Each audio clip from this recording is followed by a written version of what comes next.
Jassa cold drink दीयां बोरियां फड़ी गुरुद्वारा साहिब वापस पहुंचदा है तां वेखदा है कि कोल्ड ड्रिंक्स रखण वाला मेज उस जगह तो गायब हो गया सी जिथे कि ओह जस्सा टब रख के राणे नूं विच बर्फ पाउण वल्लों कह के गया सी। ਇਹ ਵੇਖ ਉਹ ਗੁੱਸੇ ਵਿੱਚ ਰਾਣੇ ਦੇ ਦਿਵਾਲੇ ਹੋ ਜਾਂਦਾ ਏ। ਤੈਨੂੰ ਮੈਂ ਟੱਬ ਵਿੱਚ ਬਰਫ਼ ਪਾਉਣ ਨੂੰ ਕਹਿ ਕੇ ਗਿਆ ਸੀ ਤੇ ਤੂੰ ਮੇਜ਼ ਵੀ ਚੁਕਵਾ ਛੱਡਿਆ ਈ, ਜੱਸੇ ਨੇ ਰਾਣੇ ਉੱਤੇ ਵਰਦਿਆਂ ਕਿਹਾ। ਮੈਂ ਤੇ ਆਪਣੇ ਹੱਥੀ ਟੱਬ ਵਿੱਚ ਬਰਫ਼ ਪਾਈ ਸੀ, ਬਸ ਮੈਂ ਮਾੜਾ ਜਿਹਾ ਘਰ ਤੱਕ ਗਿਆ ਸੀ ਚੱਕਰ ਮਾਰਨ ਤੇ ਮਗਰੋਂ ਪਤਾ ਨਹੀਂ ਕਿੰਨੇ ਚੁੱਕ ਦਿੱਤਾ ਸਾਰਾ ਕੁਝ। ਰਾਣੇ ਨੇ ਆਪਣੇ ਵੱਲੋਂ ਸਫਾਈ ਦਿੱਤੀ। ਅਸਲ ਵਿੱਚ ਜਦੋਂ ਜੱਸਾ ਕੋਲਡ ਡਰਿੰਕ ਲੈਣ ਗਿਆ ਸੀ ਤਾਂ ਰਾਣਾ ਵੀ ਟੱਬ ਵਿੱਚ ਬਰਫ਼ ਪਾ ਕੇ ਕਿਸੇ ਕੰਮ ਲਈ ਗੁਰਦੁਆਰਾ ਸਾਹਿਬ ਤੋਂ ਬਾਹਰ ਨਿਕਲ ਗਿਆ ਸੀ। ਮਗਰੇ ਭਾਨੇ ਤੇ ਸ਼ਿੰਦੇ ਨੇ ਹੀ ਉੱਥੋਂ ਮੇਜ਼ ਵਗੈਰਾ ਚੁਕਾ ਦਿੱਤਾ ਸੀ ਤੇ ਉਹ ਦੋਵੇਂ ਜੱਸੇ ਦੀ ਸ਼ਿਕਾਇਤ ਲਗਾਉਣ ਲਈ ਭਾਨੇ ਦੀ ਮਾਂ ਕੋਲ ਘਰ ਪਹੁੰਚ ਗਏ ਸਨ। ਹੁਣ ਜਿਵੇਂ ਹੀ ਜੱਸਾ ਤੇ ਰਾਣਾ ਫਿਰ ਤੋਂ ਕੋਲਡ ਡਰਿੰਕ ਲਗਾਉਣ ਦੀ ਤਿਆਰੀ ਕਰਨ ਲੱਗੇ ਤਾਂ ਭਾਨਾ, ਸ਼ਿੰਦਾ ਤੇ ਭਾਨੇ ਦੀ ਮਾਂ ਉੱਥੇ ਆਣ ਪਹੁੰਚੇ।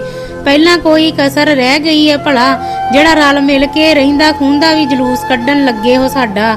ਜਦੋਂ ਇੱਕ ਵਾਰ ਸਲਾਹ ਹੋ ਗਈ ਸੀ ਤੁਹਾਡੇ ਨਾਲ ਕਿ ਠੰਡਾ ਨਹੀਂ ਪਿਉਣਾ ਤਾਂ ਹੁਣ ਫਿਰ ਕੀ ਆਖਰ ਆ ਗਈ ਸੀ ਏਡੀ। ਭਾਨੇ ਦੀ ਮਾਂ ਨੇ ਆਉਣ ਸਾਰ ਹੀ ਰਾਣੇ ਨੂੰ ਬਾਹੋਂ ਫੜਦਿਆਂ ਕਿਹਾ, ਮੈਂ ਲੈ ਕੇ ਆਇਆ ਹਾਂ ਕੋਲਡ ਡਰਿੰਕ ਤੇ ਇਹਨਾਂ ਕੋ ਹੱਕ ਤਾਂ ਬਣਦਾ ਹੀ ਆ ਸਾਡਾ। ਰਾਣੇ ਦੀ ਜਗ੍ਹਾ ਉੱਤੇ ਜੱਸੇ ਨੇ ਜਵਾਬ ਦਿੱਤਾ, ਇਹ ਤਾਂ ਫਿਰ ਸਿੱਧਾ ਸਿੱਧਾ ਸਾਡੇ ਉੱਤੇ ਚੜ੍ਹਾਈ ਕਰਨ ਵਾਲੀ ਗੱਲ ਹੋ ਗਈ ਨਾ ਜੱਸਿਆ। ਉਦਾਂ ਤੇ ਤੂੰ ਮਹਿੰਦੀ ਨੂੰ ਅੱਧਾ ਖਰਚ ਦੇਣ ਦੇ ਮਿਹਣੇ ਮਾਰਦਾ ਸੀ, ਹੁਣ ਠੰਡਿਆਂ ਉੱਤੇ ਹੀ ਚੀਕਾਂ ਮਾਰਨ ਲੱਗ ਪਿਆ ਏ। ਉਧਰ ਘਰ ਵਿੱਚ ਪ੍ਰਸੰਨ ਕੌਰ ਦੀ ਅੰਤਿਮ ਅਰਦਾਸ ਹੋ ਰਹੀ ਸੀ ਜਿਸ ਦੀ ਆਵਾਜ਼ ਸਪੀਕਰ ਵਿੱਚ ਆ ਰਹੀ ਸੀ ਤੇ ਇੱਧਰ ਕੰਮ ਵਾਵਾ ਤੱਤਾ ਹੋ ਗਿਆ ਸੀ। ਲੱਗਦਾ ਸੀ ਕਿ ਗੱਲ ਕਿਸੇ ਵੇਲੇ ਵੀ ਹੱਥੋਂ ਪਾਈ ਤੱਕ ਪਹੁੰਚ ਸਕਦੀ ਸੀ। ਮੌਕਾ ਵੇਖ ਕੇ ਮਹਿੰਦਰ ਸਿੰਘ ਦੇ ਵੱਡੇ ਮੁੰਡੇ ਤੇ ਰਾਣੇ ਨੇ ਜੱਸੇ ਨੂੰ ਬਾਹੋਂ ਫੜਿਆ ਤੇ ਖਿੱਚ ਕੇ ਘਰ ਵੱਲ ਨੂੰ ਲੈ ਗਏ। ਉਸੇ ਵੇਲੇ ਗ੍ਰੰਥੀ ਸਿੰਘ ਜੀ ਵੱਲੋਂ ਅੰਤਿਮ ਅਰਦਾਸ ਕੀਤੀ ਜਾ ਰਹੀ ਸੀ। ਖਲੋਤੀ ਹੋਈ ਸੰਗਤ ਵਿੱਚੋਂ ਜੱਸੇ ਨੇ ਲਵੀ ਨੂੰ ਇਸ਼ਾਰੇ ਨਾਲ ਆਵਾਜ਼ ਮਾਰ ਕੇ ਬੁਲਾਇਆ। ਜੱਸੇ ਦਾ ਗੁੱਸੇ ਵਾਲਾ ਚਿਹਰਾ ਵੇਖ ਕੇ ਉਹ ਵਿਚਾਰੀ ਇੱਕਦਮ ਘਬਰਾ ਗਈ ਤੇ ਪੁੱਛਣ ਲੱਗੀ ਕਿ ਕੀ ਹੋਇਆ ਏ। ਮਹਿੰਦੀ ਤੇ ਦੀਸ਼ ਕੌਰ ਨੇ ਵੀ ਉਹਨਾਂ ਦੋਵਾਂ ਨੂੰ ਵੇਖ ਲਿਆ ਸੀ। ਉਹ ਦੋਵੇਂ ਵੀ ਕਾਹਲੀ ਨਾਲ ਜੱਸੇ ਤੇ ਲਵੀ ਕੋਲ ਪਹੁੰਚ ਗਈਆਂ। ਜੱਸਾ ਉਹਨਾਂ ਤਿੰਨਾਂ ਨੂੰ ਕੋਲਡ ਡਰਿੰਕ ਕਾਰਨ ਪਏ ਸਿਆਪੇ ਬਾਰੇ ਦੱਸਣ ਲੱਗ ਪਿਆ। ਦੀਦੀ ਕੀ ਗੱਲ ਹੋਈ ਆ? ਸਵੀਟੀ ਨੇ ਉਹਨਾਂ ਦੇ ਘਬਰਾਉਣ ਵਾਲੇ ਚਿਹਰੇ ਵੇਖ ਕੇ ਪੁੱਛਿਆ। ਅਜੇ ਤੱਕ ਸਵੀਟੀ ਨੂੰ ਕੁਝ ਨਹੀਂ ਸੀ ਪਤਾ ਕਿ ਗੁਰਦੁਆਰਾ ਸਾਹਿਬ ਵਿਖੇ ਕੀ ਵਾਪਰਿਆ ਹੈ। ਹੋਣਾ ਕੀ ਆ? ਜੱਸੇ ਨੇ ਗਰਮੀ ਦਾ ਹਿਸਾਬ ਕਿਤਾਬ ਵੇਖ ਕੇ ਸੋਚਿਆ ਕਿ 5-7 ਬੋਤਲਾਂ ਠੰਡੇ ਦੀਆਂ ਪਿਆ ਦਿੰਦੇ ਹਾਂ ਸੰਗਤ ਨੂੰ, ਇਸ ਲਈ ਇਹ ਜਾਪੇ ਦੀ ਦੁਕਾਨ ਤੋਂ ਫੜ ਲਿਆਇਆ ਜਾ ਕੇ। ਪਰ ਭਾਨਾ ਤੇ ਤੇਰੀ ਸੱਸ ਜਾ ਕੇ ਇਹਦੇ ਗਲ ਪੈ ਗਏ। ਮਹਿੰਦੀ ਦੀ ਜਗ੍ਹਾ ਸਵੀਟੀ ਦੀ ਗੱਲ ਦਾ ਜਵਾਬ ਦੀਸ਼ ਕੌਰ ਨੇ ਦਿੱਤਾ। ਇਹ ਤਾਂ ਗਲਤ ਗੱਲ ਆ ਭੂਆ ਜੀ, ਘੱਟੋ ਘੱਟ ਭਾਜੀ ਨੂੰ ਜਗਰਾਜ ਦੇ ਪਾਪਾ ਭਾਨਾ ਨੂੰ ਇੱਕ ਵਾਰ ਤਾਂ ਪੁੱਛ ਲੈਣਾ ਚਾਹੀਦਾ ਸੀ। ਮਰ ਕੇ ਤਾਂ ਮਸਾ ਖਰਚੇ ਪੂਰੇ ਕਰ ਰਹੇ ਆ ਆਪਾਂ। ਸਵੀਟੀ ਨੇ ਆਪਣੇ ਘਰ ਵਾਲੇ ਦਾ ਪੱਖ ਪੂਰਦਿਆਂ ਕਿਹਾ, ਕਿਤੇ ਨਹੀਂ ਤੁਹਾਡਾ ਖਰਚਾ ਵੱਧ ਜਾਂਦਾ, ਨਾਲੇ ਇਹ ਕੋਲਡ ਡਰਿੰਕ ਮੈਂ ਆਪਣੇ ਪੱਲਿਓਂ ਲੈ ਕੇ ਆਇਆ ਹਾਂ। ਸਵੀਟੀ ਦੀ ਗੱਲ ਸੁਣਨ ਦੀ ਦੇਰ ਸੀ ਕਿ ਜੱਸੇ ਦੇ ਗੁੱਸੇ ਦਾ ਪਾਰਾ ਹੋਰ ਵੀ ਵੱਧ ਗਿਆ ਸੀ। ਪਰ ਜਿਸ ਨੂੰ ਤੁਸੀਂ ਚੌਧਰ ਦਿੱਤੀ ਆ ਬਹੁਤੀ, ਉਹ ਕਹਿੰਦਾ ਕਿ ਇਸ ਤਰ੍ਹਾਂ ਕਰਕੇ ਮੈਂ ਉਹਦਾ ਪ੍ਰੋਗਰਾਮ ਖਰਾਬ ਕਰ ਰਿਹਾ ਹਾਂ। ਜੇ ਸਾਡਾ ਇੰਨਾ ਵੀ ਹੱਕ ਨਹੀਂ ਰਿਹਾ ਕਿ ਆਪਣੀ ਮਰਜ਼ੀ ਨਾਲ ਰਿਸ਼ਤੇਦਾਰਾਂ ਨੂੰ ਠੰਡਾ ਹੀ ਪਿਆ ਸਕੀਏ ਤਾਂ ਫਿਰ ਸਾਡਾ ਇੱਥੇ ਕੀ ਕੰਮ ਆ? ਚਲੋ ਚੱਲੀਏ, ਆਪਾਂ ਜਾਣਾ ਹੀ ਪੈਣਾ ਪੁੱਤ ਸਾਨੂੰ। ਹੁਣ ਕਿੰਨੇ ਰੋਕਣਾ ਈ? ਇੱਥੇ ਕੌਣ ਆ? ਜਿੱਦਣ ਦੀ ਬੀਬੀ ਏਦਾਂ ਹੋਈ ਆ ਮੇਰੇ ਕੋਲੋਂ ਕੋਈ ਸਲਾਹ ਲੈਣੀ ਤਾਂ ਦੂਰ ਦੀ ਗੱਲ ਆ। ਇਹਨੇ ਸਵੀਟੀ ਨੇ ਤਾਂ ਸਿੱਧੇ ਮੂੰਹ ਸਾਡੇ ਨਾਲ ਕੋਈ ਗੱਲ ਨਹੀਂ ਕੀਤੀ।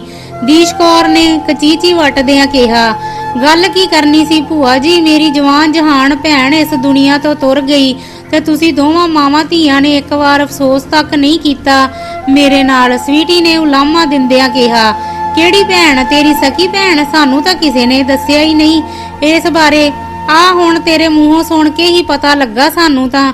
ਦੀਸ਼ ਕੌਰ ਦੇ ਨਾਲ ਮਹਿੰਦੀ ਵੀ ਹੈਰਾਨ ਸੀ ਸਵੀਟੀ ਦੀ ਗੱਲ ਸੁਣ ਕੇ। ਮੇਰੇ ਤਾਏ ਦੀ ਕੁੜੀ ਸੀ ਪਰ ਮੇਰੇ ਲਈ ਤਾਂ ਸਕੀ ਤੋਂ ਵੀ ਵੱਧ ਕੇ ਸੀ। ਰਹੀ ਗੱਲ ਪਤਾ ਨਾ ਲੱਗਣ ਦੀ ਤਾਂ ਸਾਡੇ ਖਿਲਾਫ ਲੁੱਤੀਆਂ ਲਾਉਣ ਵੇਲੇ ਝੱਟ ਬੀਬੀ ਤੁਹਾਨੂੰ ਸਭ ਕੁਝ ਦੱਸ ਦਿੰਦੀ ਸੀ। ਫਿਰ ਇਹ ਗੱਲ ਕਿਉਂ ਨਾ ਦੱਸੀ ਉਹਨੇ? ਸਵੀਟੀ ਨੇ ਖਿੱਝ ਕੇ ਕਿਹਾ। ਪ੍ਰਸੰਨ ਕੌਰ ਬਾਰੇ ਇਹ ਗੱਲ ਕਹਿਣ ਦੀ ਦੇਰ ਸੀ ਕਿ ਜੱਸੇ ਸਮੇਤ ਮਹਿੰਦੀ ਤੇ ਦੀਸ਼ ਕੌਰ ਨੇ ਕਾਬੂ ਆਈ ਸਵੀਟੀ ਨੂੰ ਸਭ ਅਗਲੀਆਂ ਪਿਛਲੀਆਂ ਸੁਣਾ ਧਰੀਆਂ। ਭਾਵੇਂ ਇਹ 3 ਜਾਣੇ ਸਨ ਤੇ ਦੂਜੇ ਪਾਸੇ ਸਵੀਟੀ ਇਕੱਲੀ, ਪਰ ਫਿਰ ਵੀ ਉਹ ਉਹਨਾਂ ਨਾਲ ਬਰਾਬਰ ਦਾ ਆਡਾ ਲੈ ਰਹੀ ਸੀ। ਭਾਨੇ ਦੀ ਮਾਂ ਵੀ ਗੁਰਦੁਆਰਾ ਸਾਹਿਬ ਤੋਂ ਵਾਪਸ ਆ ਗਈ ਸੀ ਤੇ ਉਸਨੇ ਸਵੀਟੀ ਨੂੰ ਜੱਸੇ ਹੋਰਾਂ ਦੇ ਨਾਲ ਬਹਿਸਬਾਜ਼ੀ ਕਰਦੀ ਨੂੰ ਵੇਖਿਆ ਤਾਂ ਉਹਨੂੰ ਸਵੀਟੀ ਨੂੰ ਬਾਹੋਂ ਫੜ ਕੇ ਖਿੱਚਦੀ ਹੋਈ ਆਪਣੇ ਨਾਲ ਇੱਕ ਪਾਸੇ ਲੈ ਗਈ। ਇੱਕ ਪਾਸੇ ਇਹ ਸਭ ਚੱਲ ਰਿਹਾ ਸੀ ਤੇ ਦੂਜੇ ਪਾਸੇ ਗ੍ਰੰਥੀ ਸਿੰਘ ਜੀ ਹੁਕਮਨਾਮਾ ਲੈ ਰਹੇ ਸਨ। ਸੰਗਤ ਵਿੱਚ ਬੈਠੇ ਮਹਿੰਦਰ ਸਿੰਘ ਨੂੰ ਉਸ ਦੇ ਮੁੰਡੇ ਨੇ ਜਾ ਕੇ ਸਾਰੀ ਗੱਲ ਸੁਣਾ ਦਿੱਤੀ। ਇਸ ਤੋਂ ਪਹਿਲਾਂ ਕਿ ਜੱਸਾ ਆਪਣੇ ਸਾਰੇ ਟੱਬਰ ਨੂੰ ਲੈ ਕੇ ਉੱਥੋਂ ਨਿਕਲਦਾ, ਮਹਿੰਦਰ ਸਿੰਘ ਉਹਨਾਂ ਕੋਲ ਜਾ ਪਹੁੰਚਿਆ। ਜੱਸਿਆ, ਸਾਂਝੇ ਕੰਮ ਵਿੱਚ ਕੋਈ ਵੀ ਕੰਮ ਇਕੱਲਿਆਂ ਆਪਣੀ ਮਰਜ਼ੀ ਨਾਲ ਨਹੀਂ ਕਰੀਂਦਾ ਹੁੰਦਾ। ਖਾਸ ਕਰਕੇ ਇਦਾਂ ਦੇ ਕੰਮ ਵਿੱਚ ਤਾਂ ਸਾਰਿਆਂ ਨੂੰ ਨਾਲ ਲੈ ਕੇ ਇੱਕੋ ਸਲਾਹ ਨਾਲ ਚੱਲਣਾ ਪੈਂਦਾ ਏ। ਮਹਿੰਦਰ ਸਿੰਘ ਨੇ ਦਬਕੇ ਅਤੇ ਪਿਆਰ ਵਾਲੇ ਰਲੇ ਮਿਲੇ ਪ੍ਰਭਾਵ ਨਾਲ ਸਮਝਾਉਣ ਦੇ ਰੋਹ ਵਿੱਚ ਕਿਹਾ, ਮਾਮਾ ਜੀ, ਇੱਕ ਧੀ ਦਾ ਮਾਂ ਉੱਤੇ ਇੰਨਾ ਵੀ ਹੱਕ ਨਹੀਂ ਹੁੰਦਾ ਭਲਾ।